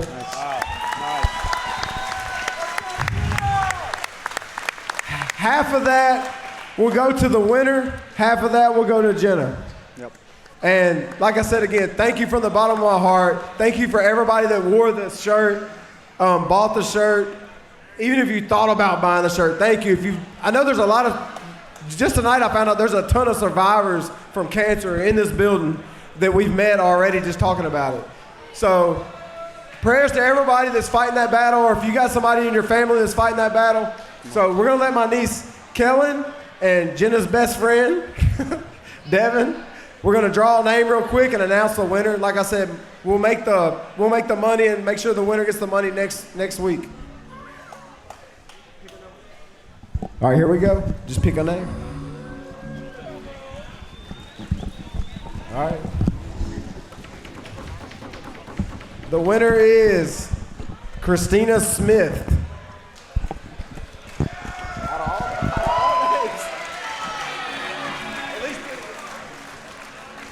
Thank you again. Thank you, everybody. Seriously, from the bottom of my heart, everybody that helps me with the show, the guys backstage, Richard, every single person, Jamie, all y'all, man. I'm so thankful for everybody that helps me out with this.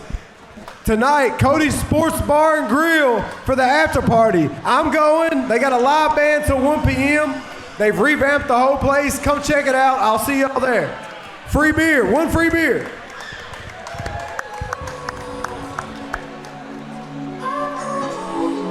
Man,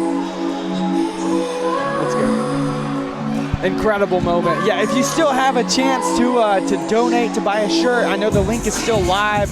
Shoot Hub City or Devin Collins or Ryan Collins a message. You still have the ability to do that. I mean, I haven't stopped sweating since that knockout, and we're about to get into pro fights, dude. Oh my word. That is true. Yeah, man. Incredible Dude, night so far. What up? And what a fight. You really are sweating. I'm sweating, Dang, dude. bro. I started sweating after that knockout, and I haven't stopped yet. Listen, I mean, that performance by Trevor Grice. Flawless, if you ask me. I'm going to say Flawless. it was a professional level. Flawless. He knew what he wanted to do. Yep. He had opportunities to get points, takedowns, maybe get in an advantageous position for submission. Correct. He said, no, I want the knockout. Correct. I want the TKO. Called his shot to you earlier. He came out and did it. He came out and did it. Can't really ask for more than that. Man, I mean, the ending flurry, we've never seen that from Trevor. It started with the teep. It's true, and it hurt McBride. But when he got over here, 9 times out of 10 with Trevor Grice, we see 3-4 shots, takedown. Yep. Every time, every fight. That time we saw 20 shots thrown because he wanted that TKO. That's IQ, though. That's IQ. And again, I think it was because knowing the difference level in jiu-jitsu, I think it was super smart of him to not try and progress with the takedowns and the grappling. Thank you. Yes, Jesus. His position, progress his position. He stayed in half guard. He knew it was safe. He knew he didn't have any limbs exposed, anything like that. There was no threat. Let's finish first round on top. Second round, what's working? The hooks, straight down the middle, the teeps, the kicks, everything was working. Okay, go back to the game plan. Got him on the cage and he didn't let up. And knew, but then it's going to be vacated apparently because he's going pro. Okay. So Hub City still yet has a champion for the year of 2025 after that. He's still got the belt, but once he turns pro, you know. And Trevor, if you end up listening to this, we're not dogging your grappling. We're just freaking patting you on the back for sticking to what you said you were going to do. That was truly incredible performance. That was dope, dude. Truly incredible performance. Hats off. Listen, this next fight, tail of the tape, Lane, the Prodigy Rowe, Devin Evans. Identical in height, pretty close in age. Identical records now because it's reset. Let's go. This fight, I've said it many times before, this could have happened on the amateur scene. I thought it would have. 8-1 as an amateur, Lane Rowe. 5-2 as an amateur on Devin Evans. Here he comes. Freestyle fighter, played college football. He was the #2 amateur featherweight in Kentucky. That's not an easy thing to do. Not at all. And listen, here's my thing. A lot of people say, well, Tapology rankings, this, that, whatever. Use it. Bro, I mean, that is the database saying you are one of the best. That's the professionals saying, hey, you've done X, Y, and Z to get to this position, and they're noticing you and recognizing you. It's credible. I want to highlight the weight cut. Devin had a little bit of an issue. He showed up at 5 p.m., 157.2. At about 6:45, 156.7. And Lane Rowe came to me immediately after the first weigh-in and said, if he's not 156.0, the fight's not happening. We're professionals. This is our job. We signed contracts. It's a mind game. But he told me, he said, I'm setting the standard now. Anybody that fights me is going to make weight. And if they don't make weight, they don't get to fight me. I respect that. I do. It hurt my heart at first because I was worried the fight wouldn't happen. No, but Devin's carried himself as a professional his entire amateur career, so I wouldn't worry about that. But that's dope of Lane to have that mindset. And Devin worked really hard. 8:30 p.m. calls us, says, I'm on weight, come check. Props he was to on Devin weight, and here we because are. a lot of people would have said screw it. Yep. That shows both of their mindsets coming into this fight. Well, let's talk about the prodigy. Lane Rowe, four-time champion, right here, baby. 8-1, four-time Amy title holder. 2 different divisions, 145, 155. Hub City MMA, 145, 155. TFA, 155. Amateur Attitude MMA, 155. I mean, the kid has been on a dominant streak. His only loss to a boy in the main event, Nick Delahousse, when he was fighting at 145. Listen, Lane Rowe has been one of the best for a long time. Number 15 in North America as a lightweight. Ooh. Listen, we said number 2 as a featherweight for Devin Evans in Kentucky. We're talking about top 15 in North America for Lane Rowe. Some might say his schedule might not have been the hardest. You look at his fight against Leonardo Lechuga. He had to deal with a lot of wrestling. Yeah. Lechuga was 1-0, but he was much better than 1-0. Listen, then he comes in, he fights a really tough Philip Roberts that only had 4 fights at the time, but let me tell you, that kid is going to be incredible. Lane Rowe, the real deal. I'm a huge Lane Rowe fan. He's normally my commentator partner. You're filling in, and I love it. But let me tell you, great dude with very few flaws. Flaws. And listen, he's been a pro for a very long time. He's been ready for a while. Mentally, he's been there for a very long time. And we're about to find out. And by the way, Jackson loves Lane Rowe. Oh my God. This place is about to explode. I've said it, he's the golden child. Like Cheney has the golden child nickname. He is Jackson's golden child. Here's Ladies Richard. and gentlemen, this is your co-main event of the evening. It is scheduled for 3 5-minute rounds of MMA action. When the fight begins, the referee in charge, Yona Israel. And now Jackson for the first fight. The first pro fight in Jackson, Tennessee in 13 years. From the beautiful Jackson Fairgrounds and being seen across the world on Knuckle Sandwich Media, it's fight time!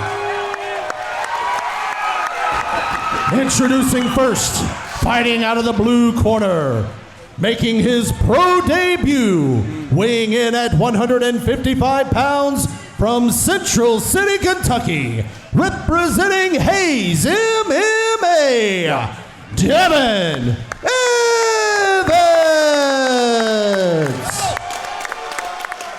Sounds like he brought a crowd too. He did. And his opponent, fighting out of the red corner, making his pro debut, weighing in at 155 pounds from Jackson, Tennessee, representing Arrow Athletics, the Prodigy, Lane Rowe. Listen. I wish y'all could hear this crowd. Holy crap. Listen, this is a co-main event. Lane Rowe, the crowds haven't been that loud for his main events. Man. The whole city came in for this pro debut. I'm so excited for this matchup too. There's very few mistakes that both guys make. Who's going to make the first one? Who's going to who has the advantage? Look, Devin already aggressor, landing the first leg kick, finding the range. But look, Lane is not afraid to just stand and go. He's a boxer at heart. He's got great jiu-jitsu, but he's a boxer at heart. Lane's head movement and his boxing are second to none at this level, dude. Oh, big right hand by Lane Rowe. Ooh. Big takedown by Devin Evans there. But a beautiful reversal. Keep in mind, ladies and gentlemen, now it's 5-minute rounds from here on out. Devin's doing some funky stuff with his guard, some unorthodox stuff. You know, Devin is pretty unpredictable. Lane talked about this a lot, that Devin does some crazy things, some weird things. And Oh, he's got a heel hook. Oh my gosh. Uh-oh. How hard is this to get out of? Well, I mean, that's not an easy position to get out of, but is he's the doing only way right to get out things. is roll? No, that's the last ditch effort. Okay. It's dangerous though. Sure. First you got to hide the heel. But if you're rolling out of a heel hook, that means it's tight. Sure. Another takedown by Lane Rowe. Another and passing straight to mount. Lane's wrestling's also really good. Yeah. He does not have very many flaws. Very dude. few. Right to mount too. Crappy I just think position this is to be a in. great debut for both guys. Yeah, for sure. Both high level. Like, it's hard to say that either one has the advantage in any different area because they're both so well-rounded. And look how patient Lane is being to posture. He wants to make sure he has the right position. Wants to make sure his hips are in the right place. That's so hard Wants to make teach. sure that everything. Composure, man. That's something that's really He has hard said to teach. multiple times Kimura is one of his favorite submissions. He's hunting for it, too. I like how patient he is. He's waiting for the openings. I didn't even pull up my notes for the walkouts. I just knew. Who needs it? We both know these guys. They're no stranger to the Hope City cage. Big shot by Lane to the body. He's working If that. you're Devin, you got to get out of the bottom position of mount. Man, this is a terrible position to be in, especially with Lane. Devin is smiling. Looked like he might have been loves what he's talking. doing, man. Lane has also talked about the elbows multiple times, that he finally gets to throw those elbows. Here we go. Lane's really good when he gets on the back. Let's see how Devin reacts to it. I mean, we still have 2 minutes and 20 seconds left in this round. We got a whole amateur fight left, man. What's Devin got to do right now? You have to donkey kick out, but he has to build up to his knees and start to get out of the bottom position. Oh! So far, he was doing okay at first, but Lane started to engage his hips. Lane engaging the hips means he wants to go for ground and pound. He's not looking for a submission anymore. This is a bloodthirsty Lane Rowe. We haven't seen this in a minute. Now look what it opened up. Oh, it's tight. Lane Rowe, rear naked choke. Round one, undefeated as a pro.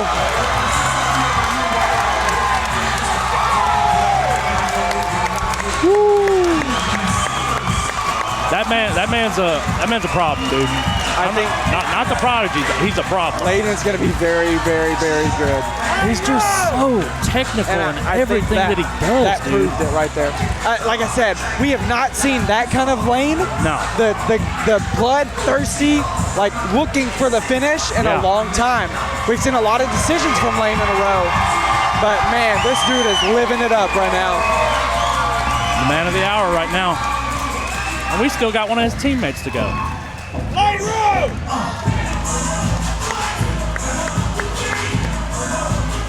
Incredible.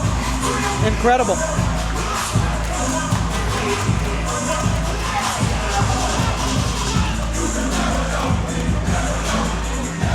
You look completely different, even in that win. Dude, wow. Ladies and gentlemen, referee Yona Israel has called a stop to this contest at 3:07 in the first round, declaring your winner by submission, the Prodigy, Lane Rowe! Great sportsmanship by Devin too, man. Yeah, 100%. That's what I like about Devin. Yeah, Devin's awesome. Let's go, kid! Guys, I'm right here with Lane Rowe in his pro debut win right here. Congratulations on that. Before the fight, before the show tonight, I ran into your father and your grandmother, and we talked about it. And they said that this was the start of your career because you were born to do this. So, congratulations on that. And how does it feel to start your career? It feels great. Composed. I'm extremely blessed to be where I am. So first off, thank you to God for keeping me safe and Devin safe and allowing us to perform to the best of our abilities. Even with a really hard weight cut, he was cutting until like 8 o'clock last night. So another round of applause for Devin Evans, everybody. I mean, we wouldn't have had a fight without him. And he was game, super game. And we both were. That was the point. So it feels great. Sorry, I'm getting down a rabbit hole. It feels great. y'all are both ready to take the step for the pros, so good job on that. Now, walk me through your camp just a little bit, what you did to change things to be ready for the pros. Same thing we do literally every day, Tommy. I'm not a professional because I changed something. I did the same thing until I became a professional. I'm not going to look back when I'm in the UFC or Bellator or wherever and I have that gold belt around me and say, yeah, I started doing more sprints, I started doing the bike, started doing more rounds with people that I know would beat me up, started going to law school. That all starts now, and it's been there. So that's why we were able to do what we were able to do. Well, congratulations on that, man. Give us a few shout-outs. First off, I already shouted out God, but I can't thank him enough. Just the ability to be safe after something crazy like this is awesome. And it's just crazy we serve a God that can do that. Shout out to Aero Athletics over here. I see her, she's pointing at me. We had the aerial silks here, so like arrows on our back everywhere we go, and I couldn't have it any other way. Super thankful for them. All of my sponsors, good grief, I could not name them all, they're all around me. Literally all around me, I got them everywhere in here. And guys, can we give a huge, huge round of applause for Anthony Jones? He's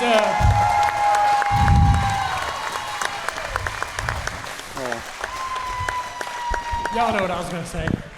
Y'all know what I was gonna say. I love him. I wouldn't be anywhere where I am without him. Good job, Coach. Good job, Lane. Congratulations, man. I can't wait to see where your career goes. Thank you, Tommy.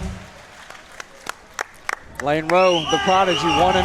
Man, very few flaws. I can't say that enough. That dude has just about mastered every part of his game. Yes. But if you ask him that, if you tell him that, he's gonna disagree with you. Yeah. Man. Woo! Look at him. Look at him. The Jackson crowd's on fire. Aero Athletics is on fire, and we got one heck of a main event. I haven't heard a crowd that loud in a long time, boy. He is soaking it up. Man, soak it up, baby.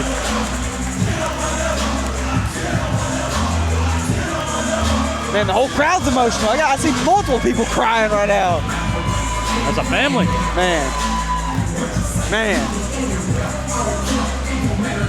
Well, let's talk about this main event. AG versus Pretty Boy. And I mentioned this, and I didn't really know. It was kind of a speculation of mine, okay? The sister schools of law school. Say that again? The sister schools to law school. Oh. See, this was something that I was like, I don't even know if this fight's gonna happen. Now let me backtrack. Originally, actually, let's talk about this teletape. Let's give the spotlight to the guys, gosh darn it. Adrian Grande, 27, Nick De La Houssaye, 22. 1 inch height advantage and record basically identical. One more fight for De La Houssaye. Both of these guys really went through the fires in their amateur careers. Yeah. Didn't have great flashy records or anything, but you look at the strength of schedule we talked about earlier. Fought a lot of people. It's like, man, they just fought hard people, gained the experience, went professional. Now they're being successful. And they've kept doing that in their pro career. They've both fought hard guys people, yes. as pros. And they both fought some similar guys. Chris Vaughn, right? Yep. Both got victories over him. And I talked about this about De La Houssaye because a lot of people are going to look and be like, oh, he's on a 2-fight losing streak. Look at who he's lost to. Yeah. Jalen McDaniel. Yeah. Bro. Beast. And then you've got Alexander Shank, who just fought on LFA. That dude's He's fought on LFA. He's fought on APFC. He's fought on Bare Knuckle. Yeah. He's fought on Dirty Box. He's fought a lot of places, right? Combate. So he took a step up in competition. Yep. Maybe didn't come out on top. Yep. Professional records do matter now. The experience right there matters too. The experience matters. Now, with AG, he's been out for a little bit since last February. So it's been about 1.5 years since we've seen AG. What has he been doing during this time? You can only assume if he's with AJ and them. He's training. He's training. He's in the gym. The original main event for tonight was Jason Dana and Nathan Gilmore. And if 2 weeks ago you tuned in to PFL, you saw that fight on the very first fight of the PFL card. And it was a great fight. Oh my gosh, massive props. Huge shout out to both of those guys. I'm so glad that fight got to happen on that kind of stage because both of them deserved it. But now we get arguably an even better main event for the local crowd because AG is going to turn this place up. Nick De La Houssaye has told me he is the guy that promoters call to take out the hometown boy. You're right. He did it once against Lane Rowe. You're right. He did it another time at Black Tie when he was an amateur, and he said he's looking for the three-peat of taking out the hometown guy in Jackson, Tennessee. Both of these guys are going to come in here. I promise you, it'll be a race to the center, and they're going to stand toe-to-toe and bang it out. Maybe we see grappling, but I know both of these guys fairly well. They like to strike. Well, and the thing is with Nick De La Houssaye, both of his victories are in submissions. He's got some tricky submissions. Super tricky, and I think the reason that he does have those submissions, he's caught himself in some bad places and in striking with people. He's fought really good strikers. Let's not get it twisted, but he's found a way to win. Yep. That's the good thing for him to fall back on tonight, if needed, that he knows he has a backup plan if the striking doesn't go his way, that he does have the advantage on the ground, in my opinion. I think AG, his kicks are great. He uses those snappy leg kicks to take out. You look at his fight against Chris Vaughn, he took that front leg out within the first 2 minutes, and the fight was all his the entire time after that. Something that a lot of people miss about AG, he's got a great jab. He does. Jab sets all of his kicks up. Yes. And he, like we've been talking about this all night, people are throwing blind kicks. You're not going to see that with AG. No, not at all. He's got a great front hand, great kicks, and guess what? He's not easy to take down. Now, I came up with some keys to victory, and I would like for you to tell me if I'm right or wrong, okay? I respect your analysis here. Key to victory for AG, stay on the feet. Obviously, we just discussed this. He doesn't have the ground advantage. Now, can he be smart and not put himself in a bad position? Sure. But is that where you really want to be? No.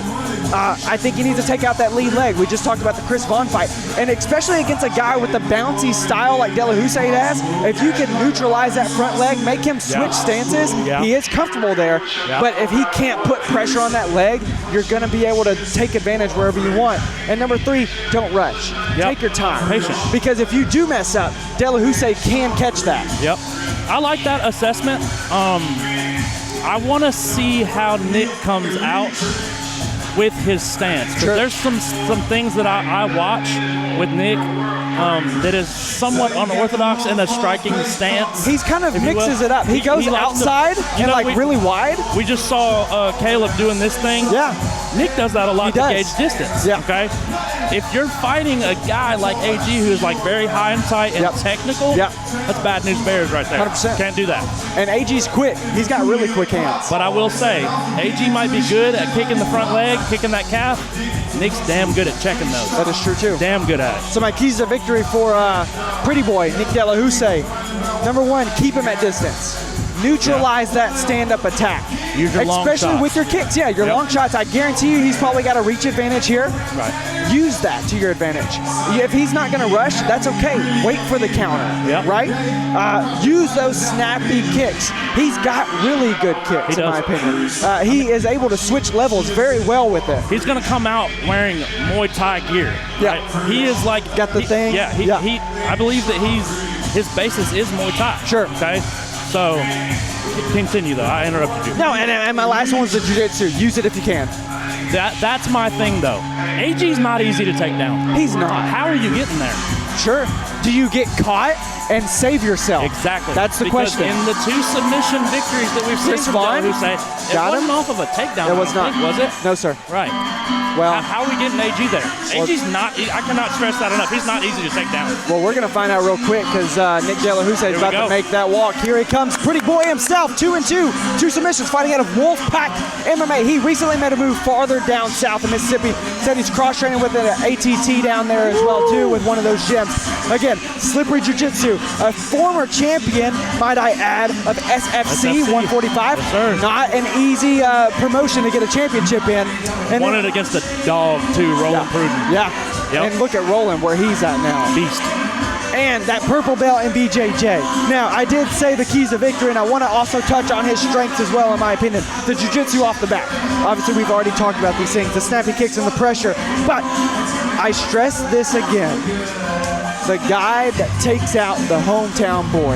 That is his mentality coming in. He stamped that, too. He believes that. He's been saying it for months. Ever since we booked the fight, he's been saying it since that time. We've been talking about mindset all night. That's his mindset coming in this fight. I believe that he really believes that he's going to take out the hometown guy. You got to respect that. Another one of his quotes was, "I put people out. AG doesn't." Woo! He said, "I put people out, and he doesn't. I make weight, he doesn't." Woo! He's talking that talk. This is serious here. I'm a Nick Della Houssaye fan. No, I love both of these guys. Yes. I love how they fight. Yes. I love how they carry themselves. This is my first time seeing Nick fight. Really? Yeah. I've seen him fight like 6 times. Dude. Never. He's only fought in like Mississippi since I came around on the scene, you know. So AG said he's expecting this crowd to be turned when he walks out. I would expect nothing Let's less. see what happens. Here he comes, Adrian Grundy, AG for short. The future also goes by. Strength in his striking. He has fought on the big show, CFFC. Yep. In my opinion, that's a big show. It is. Mind you, he fought my teammate. That's how I know AG is not easy to take down. And might I add, former Hub City MMA 145 champ way back in the day. Yeah. Way back in the day. Again, his strengths, I think that his kicks are good, but listen, his timing and his assessing of his opponent is good. He's got great, he's like Wayne, right? He's patient. He doesn't really go too forward. He sticks to the game plan. Let me add something. Please. AG is also really good at the game time decision. Yeah. Adjustments inside the cage, which is really hard to do when you're in there fighting. Yeah. When people are throwing kicks at your head, elbows at you, and making adjustments. AG's really good at that. Yeah. So I'm really, really, really excited for this one. Now, might I add the note, AG did miss weight, 149.9. Thankfully, Nick said, it don't matter. We're taking this fight. It's a fighter, you know? It's a fighter. But also, we talked about that earlier. Lane had that mindset, Devin's going to make weight or I'm not fighting. That's okay. It's a different kind of mindset that we're talking about now. I'm excited.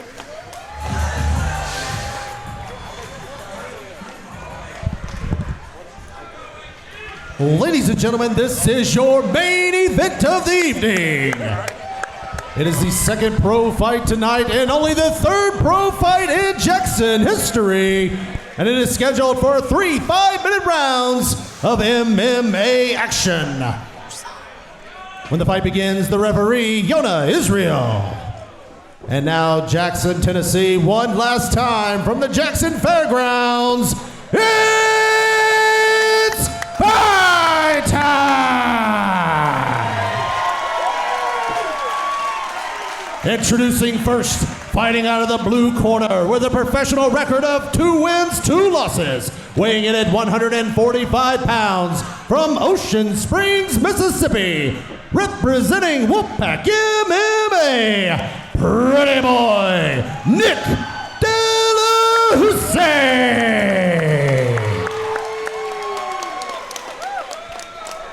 And his opponent, fighting out of the red corner with a professional record of 2 wins, 1 loss, weighing in at 149 pounds from Jackson, Tennessee, representing Aero Athletics, AG Adrian Grundy.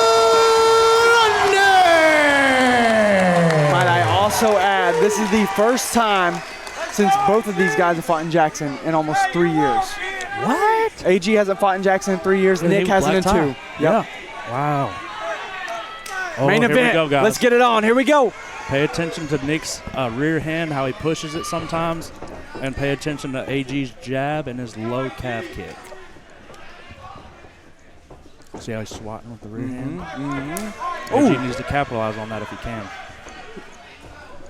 Good jab again.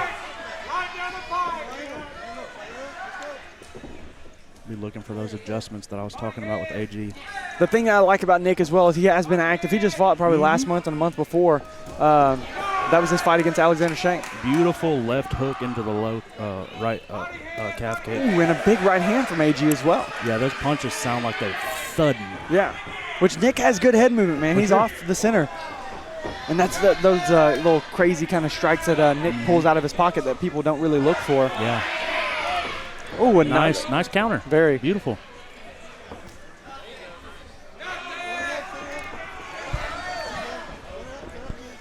Notice how Nick immediately, he saw that AG kind of slipped up, immediately closed the space. Yep. Don't give him time. There's that calf kick again, snapping it, snapping it, snapping it.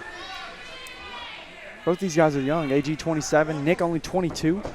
I would love to see them be a little bit more bouncy. They both are kind of flat-footed. You see how Nick's back heel is up off the ground? Yeah. That's a defensive and offensive mechanism. Okay. But AG's not having that right now. He's flat-footed, but he's landing the low kicks. Whoa! Fastball, fastball. I heard AJ yell skip 10, and that's what it was. Nice setup. If that one on the line, that'd been nice. There's the teep we talked Good about. catch. Yep. Again, I mean, you talked about it. Expect these guys to stand up. You know, the Muay Thai background for Nick De La Houssaye. Of course, the kickboxing, boxing stand-up background for AG. Looking good so far for both guys, in my opinion. Both guys are engaging. Yeah. If Nick continues to push his rear hand, AG can capitalize on a check left hook. I think AG is landing the bigger shots right now. So far. But, I mean, Nick's landing some shots that are going to make AG think. Took my left ear off on my headset so you can. Oh, a big question mark kick and an overhand to follow it. I think he's okay. I think it was a glancing blow. But, I mean, think about how the leg kicks, the calf kicks, has set up that question mark because immediately he picked the leg up to check it. Like I was talking about, those game time adjustments that AG's really good at, man. Nick's trying to check those kicks, but that check that he's doing is he's just eating them. He needs to turn that shin outside. Well, and what happens whenever you do that and he starts to turn his body, I mean, a right hook is right there, you know, or the big overhand again. Oh, man. AG is super technical right now. AG's feeling it. I mean, I bet. Got 2 minutes left. 2 minutes left. You hear, like I said, you hear AJ over there in the corner getting into Nick's head. Nothing. Yes. That's what I'm talking about. Those are the mind games. Yep. Nick hears that stuff. Everybody hears that. I mean, it gets in your head. Yeah, palming. You mentioned that's not good. You don't like it. You can't do stuff like that against somebody who's high and tight. You could tell that AG was loading that one up. He started to dip to the left a little bit. More of a delayed kick. Oh, but a good 1-1-2 over top. I think AG's finding his range, though, with that, looping left hand. Oh, and went for that trip. Didn't get it. Good defense by AG. Backed right out. Again, that 1-1-2, super simple combination. Right hand. Look at the switching stances of Nick. I'd love to see AG do what we saw earlier right there. That solo 2, shifted into the front hand. Close the distance with that. 2-1, 2-3.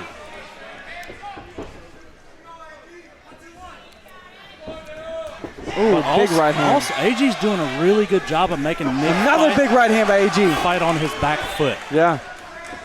And closing that gap, closing that distance constantly. Big left hook. Man. Lost his footing a little bit there, AG did. That calf kick is opening everything up. Listen, I said the leg kicks. Yeah. Nick just switched his stance. Nick's wearing it on the left side of his face as well right now. Nick starting to welt up a little bit. Get to the center of the cage. Look at him right there. There you go. Keep the center.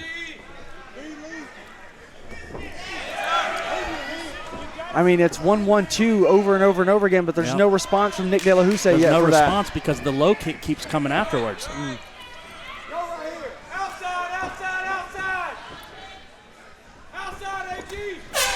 And we see a round 2. That's a great round by to me, Grundy. That is AG getting in the groove really early. Yeah. Nick needs to make some adjustments. Very technical, though, on both sides, though. Like, you can still see Nick looking for stuff. He's going to have to find an answer for that calf kick, though. Agreed.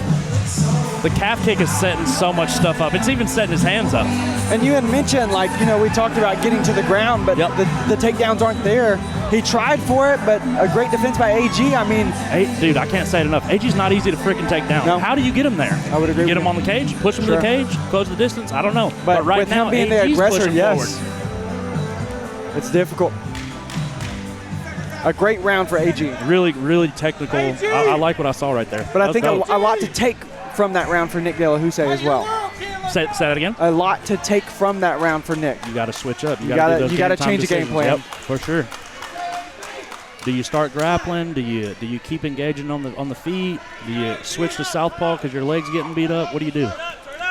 I mean, listen, those leg kicks of AG add up so fast, and we saw it compromise again.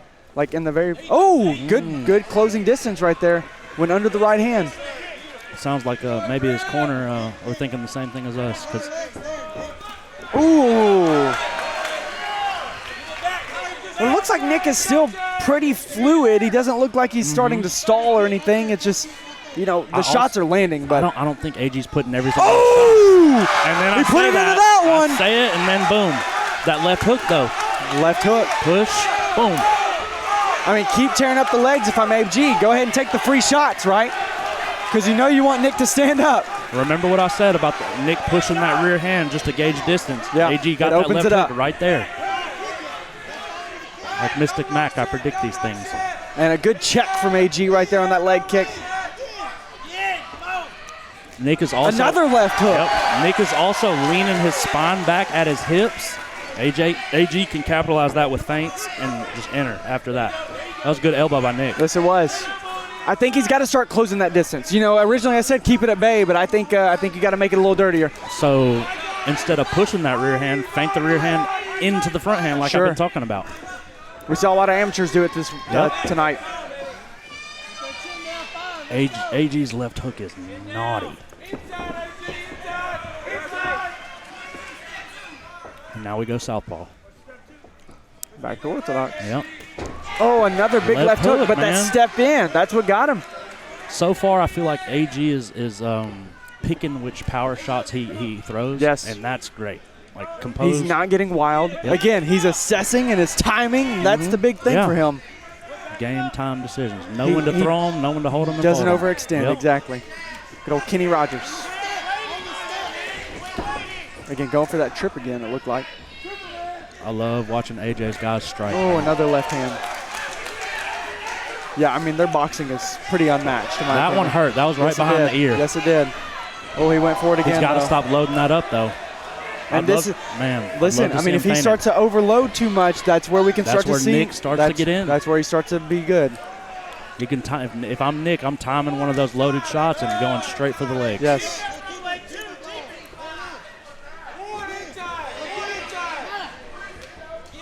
Easier said than done. No, 100%, dude, 100%. Somebody in the crowd yelling, "Fight, fight, fight." Luckily, just to the fighters and not to the crowd itself. A big right hand.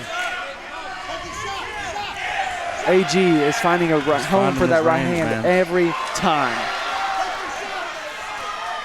If AG just feints that rear hand, I think that leg is hurt now. I think that leg is hurt now, officially.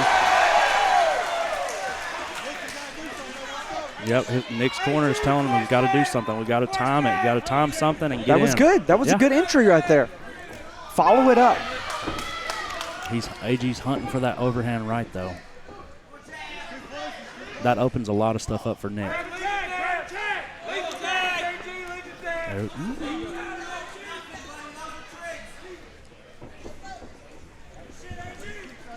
Notice, like another big right hand. Notice how Nick keeps bending at his hips backwards. It's also not something you can do against somebody with such a technical stance like AG. That was a chance for Nick. That was. This is where Nick is his best. When he gets bloodied and battered and he seems like he's can't count him out. No. Not at all. Something that'll open up if AG keeps hunting those overhand rights like that. Those trips for De La Houssaye will start to play a factor if he chooses to do them. I mean, if he can duck it and take that back, get it to the cage as well. Right there, if you push, that's risky. And it might not even work. I don't train. I don't know. I would like to see De La Houssaye start utilizing, stop parrying so much and start shell blocking more and returning after those right hands. Okay. I did expect him to counter more. Not going to lie. It's hard to when somebody's pressing forward constantly. True. A little bit of mouth breathing from De La Houssaye right now. Yeah. Another big right hand, 10 seconds left in the round. Oh, that's a nasty leg kick. Followed it with another question mark.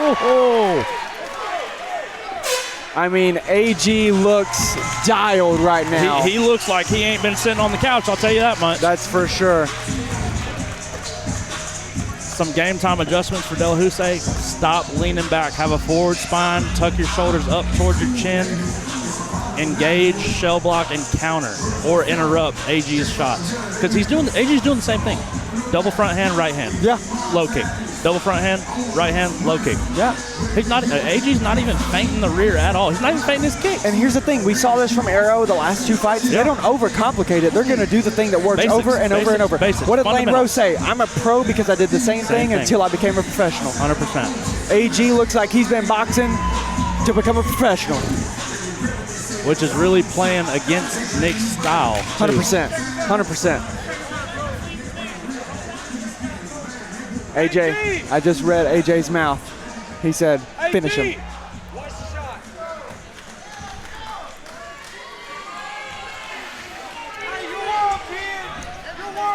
I think Nick's corner feels the desperation. I'm sure. I mean, they know they're down 0-2.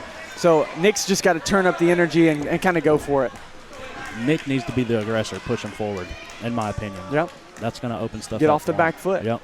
Look, I mean, AG just brought up a knee, and he immediately went to check the leg kick. AG's threatening stuff up the middle because he's expecting the takedown, I'd assume. He knows he's probably up 2 rounds. Yep. Del Husey needs to go to his strong He knows point. where his strength is. There's the takedown. But good defense and a big right hand from AG coming out of the clinch.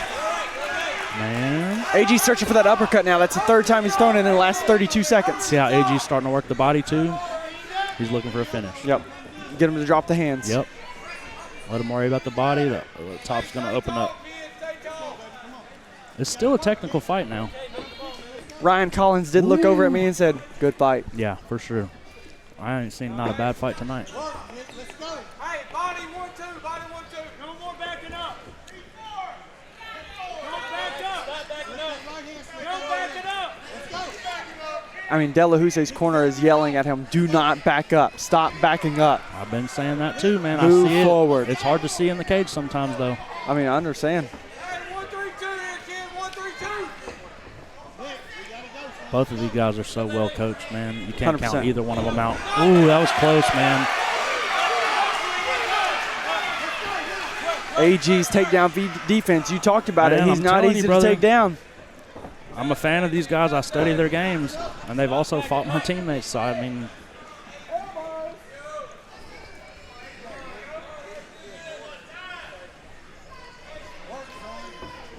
Ooh.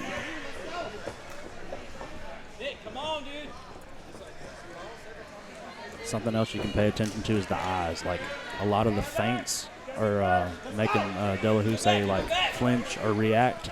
AG's eyes are just open, wide open, locked in. I'd still like to see more forward spine from Nick. Counter, shell block, counter, or interrupt AG's shots. Once again, though, that jab's setting everything up. Ooh. Nick's got a good high guard when it comes to those high kicks. Definitely. So. Like his reaction to get the hands up. That was a good interruption by Nick off the low kick. It was. Low kick. The hands, those hands were down. He's got to stop leaning back. He's got to stop leaning back. He has to have a forward spine with a shell block. Listen, I think AG knows it's there. Yep, he does. He feels it's there. Big right hand by AG. I bet we see the tempo turn up just a little bit. Last 2 minutes. 2 minutes. AG's starting to work his teeps. He's threatening the body. He's looking for a finish. I guarantee it.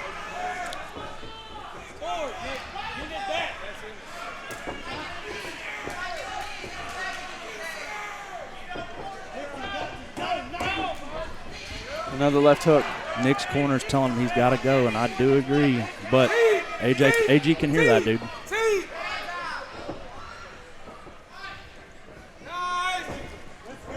AG's searching for it. Minute 35, ladies and gentlemen. Minute 35 of the main event remaining. Third pro fight in Jackson, Tennessee history. So far, all stand-up, too. All stand-up. I mean, that's the fight that AG wants. I tell you Yeah. that much. Can't blame him.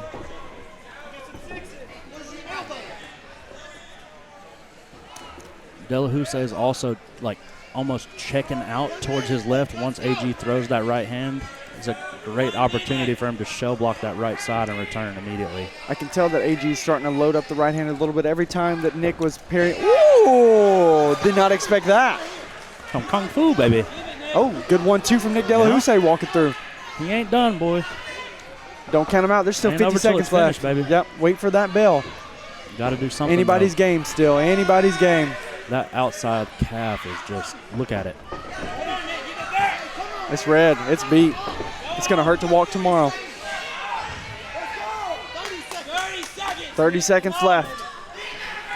Just such a technical matchup right now. But I mean, AG's been so dialed in. What from the a bell. good main event. Let me tell you. Nick ain't done, though. He's still throwing. Jab, jab. The fundamentals. Yep. Now you got AG leaning back at his hips. Both of these guys got to keep a forward spine, I'm telling you.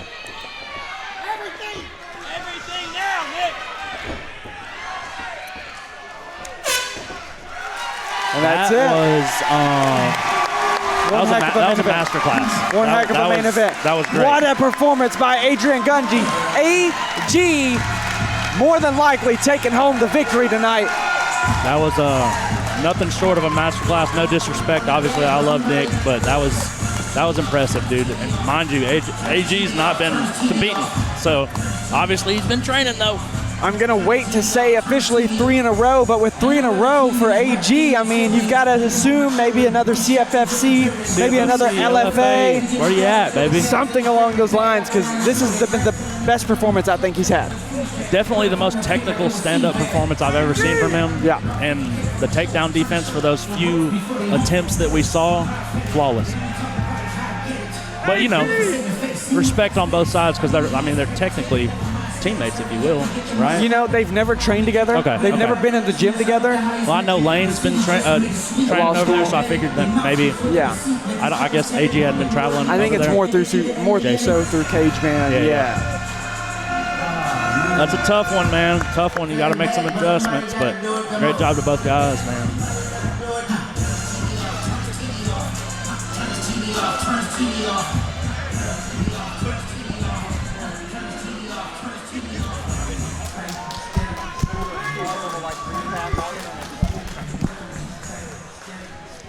Ladies and gentlemen, both fighters fought all 3 rounds. We go to a judge's decision.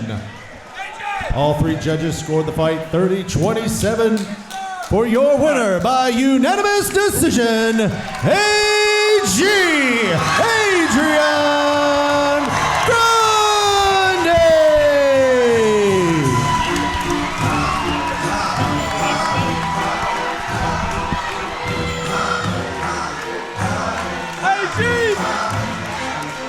That was a beautiful performance. That was man. great. Beautiful performance. Flawless.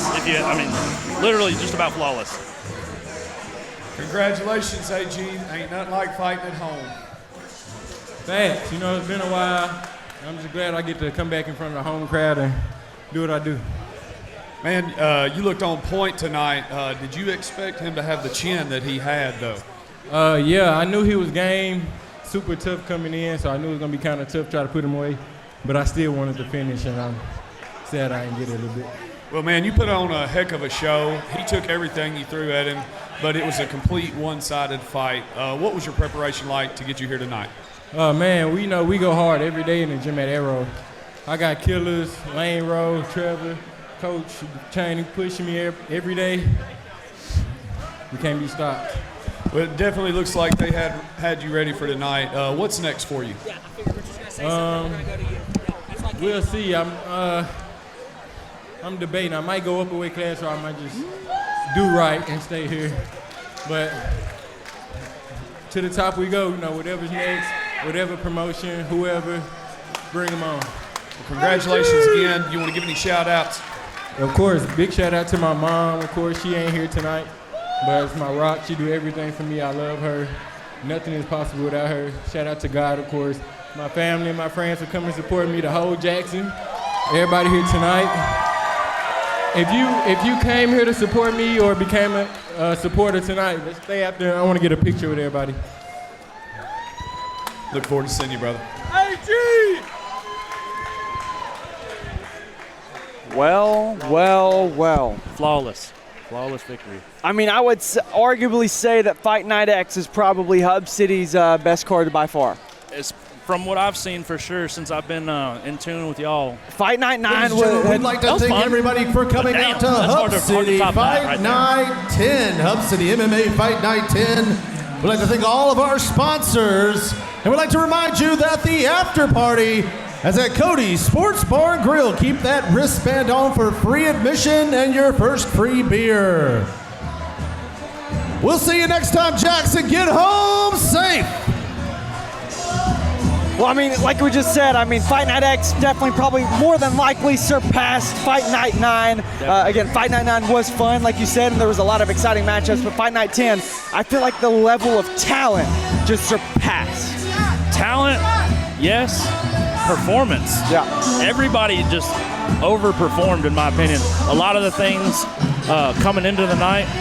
You at least get good video of me getting beat up. It's not a bad. It's not a bad. But a lot of the guys, you know, me and Brandon talked about our predictions beforehand. I don't know if we even got any of them right. You know, here's my thing. I'm going to give out a couple awards. I always do this. Fight of the night, McNeely reign. Has to be. We can agree on that one. I got Knockout of the night, Austin Long Haul Little. And who expected that one? And I'm going to give a couple performance of the nights as well, too, okay? Performance of the night, Connor Sledge. Okay. Fantastic. I mean, we were just talking about the guy. Knockout of the night, Austin Long Haul Little. What you got to say? I mean, I'm not just a grappler anymore. So you heard title shot from Ryan. Ryan said it. Ryan said it. What do you think about that? That means it's official if Ryan said it. That's true. I do what he says. I'm excited to see you all throw at me. I'm excited too, brother. Congratulations. Good job, buddy. Brandon Anderson. Love you, bro. Love you, bro. Love you, bub. I say another performance of the night. You said Sledge. I did. AG. Yes. And Lane Rowe. No, for sure. And Trevor Grice. I mean, all around flawless from Arrow, if you ask me. But for sure, like what AG just did against a striker like Nick. Yes. That was special. Yes. That was nice. 100%. So, well, ladies and gentlemen, thanks, Richard. Everybody's disrupting the camera. Get out of the way, Ryan. Well, ladies and gentlemen, for Juggernaut himself, Jared Travis, and myself, thank you so much for tuning in to Knucklesandwichmedia.com and Hub City Fight Night X. We'll see you again very soon. Peace out.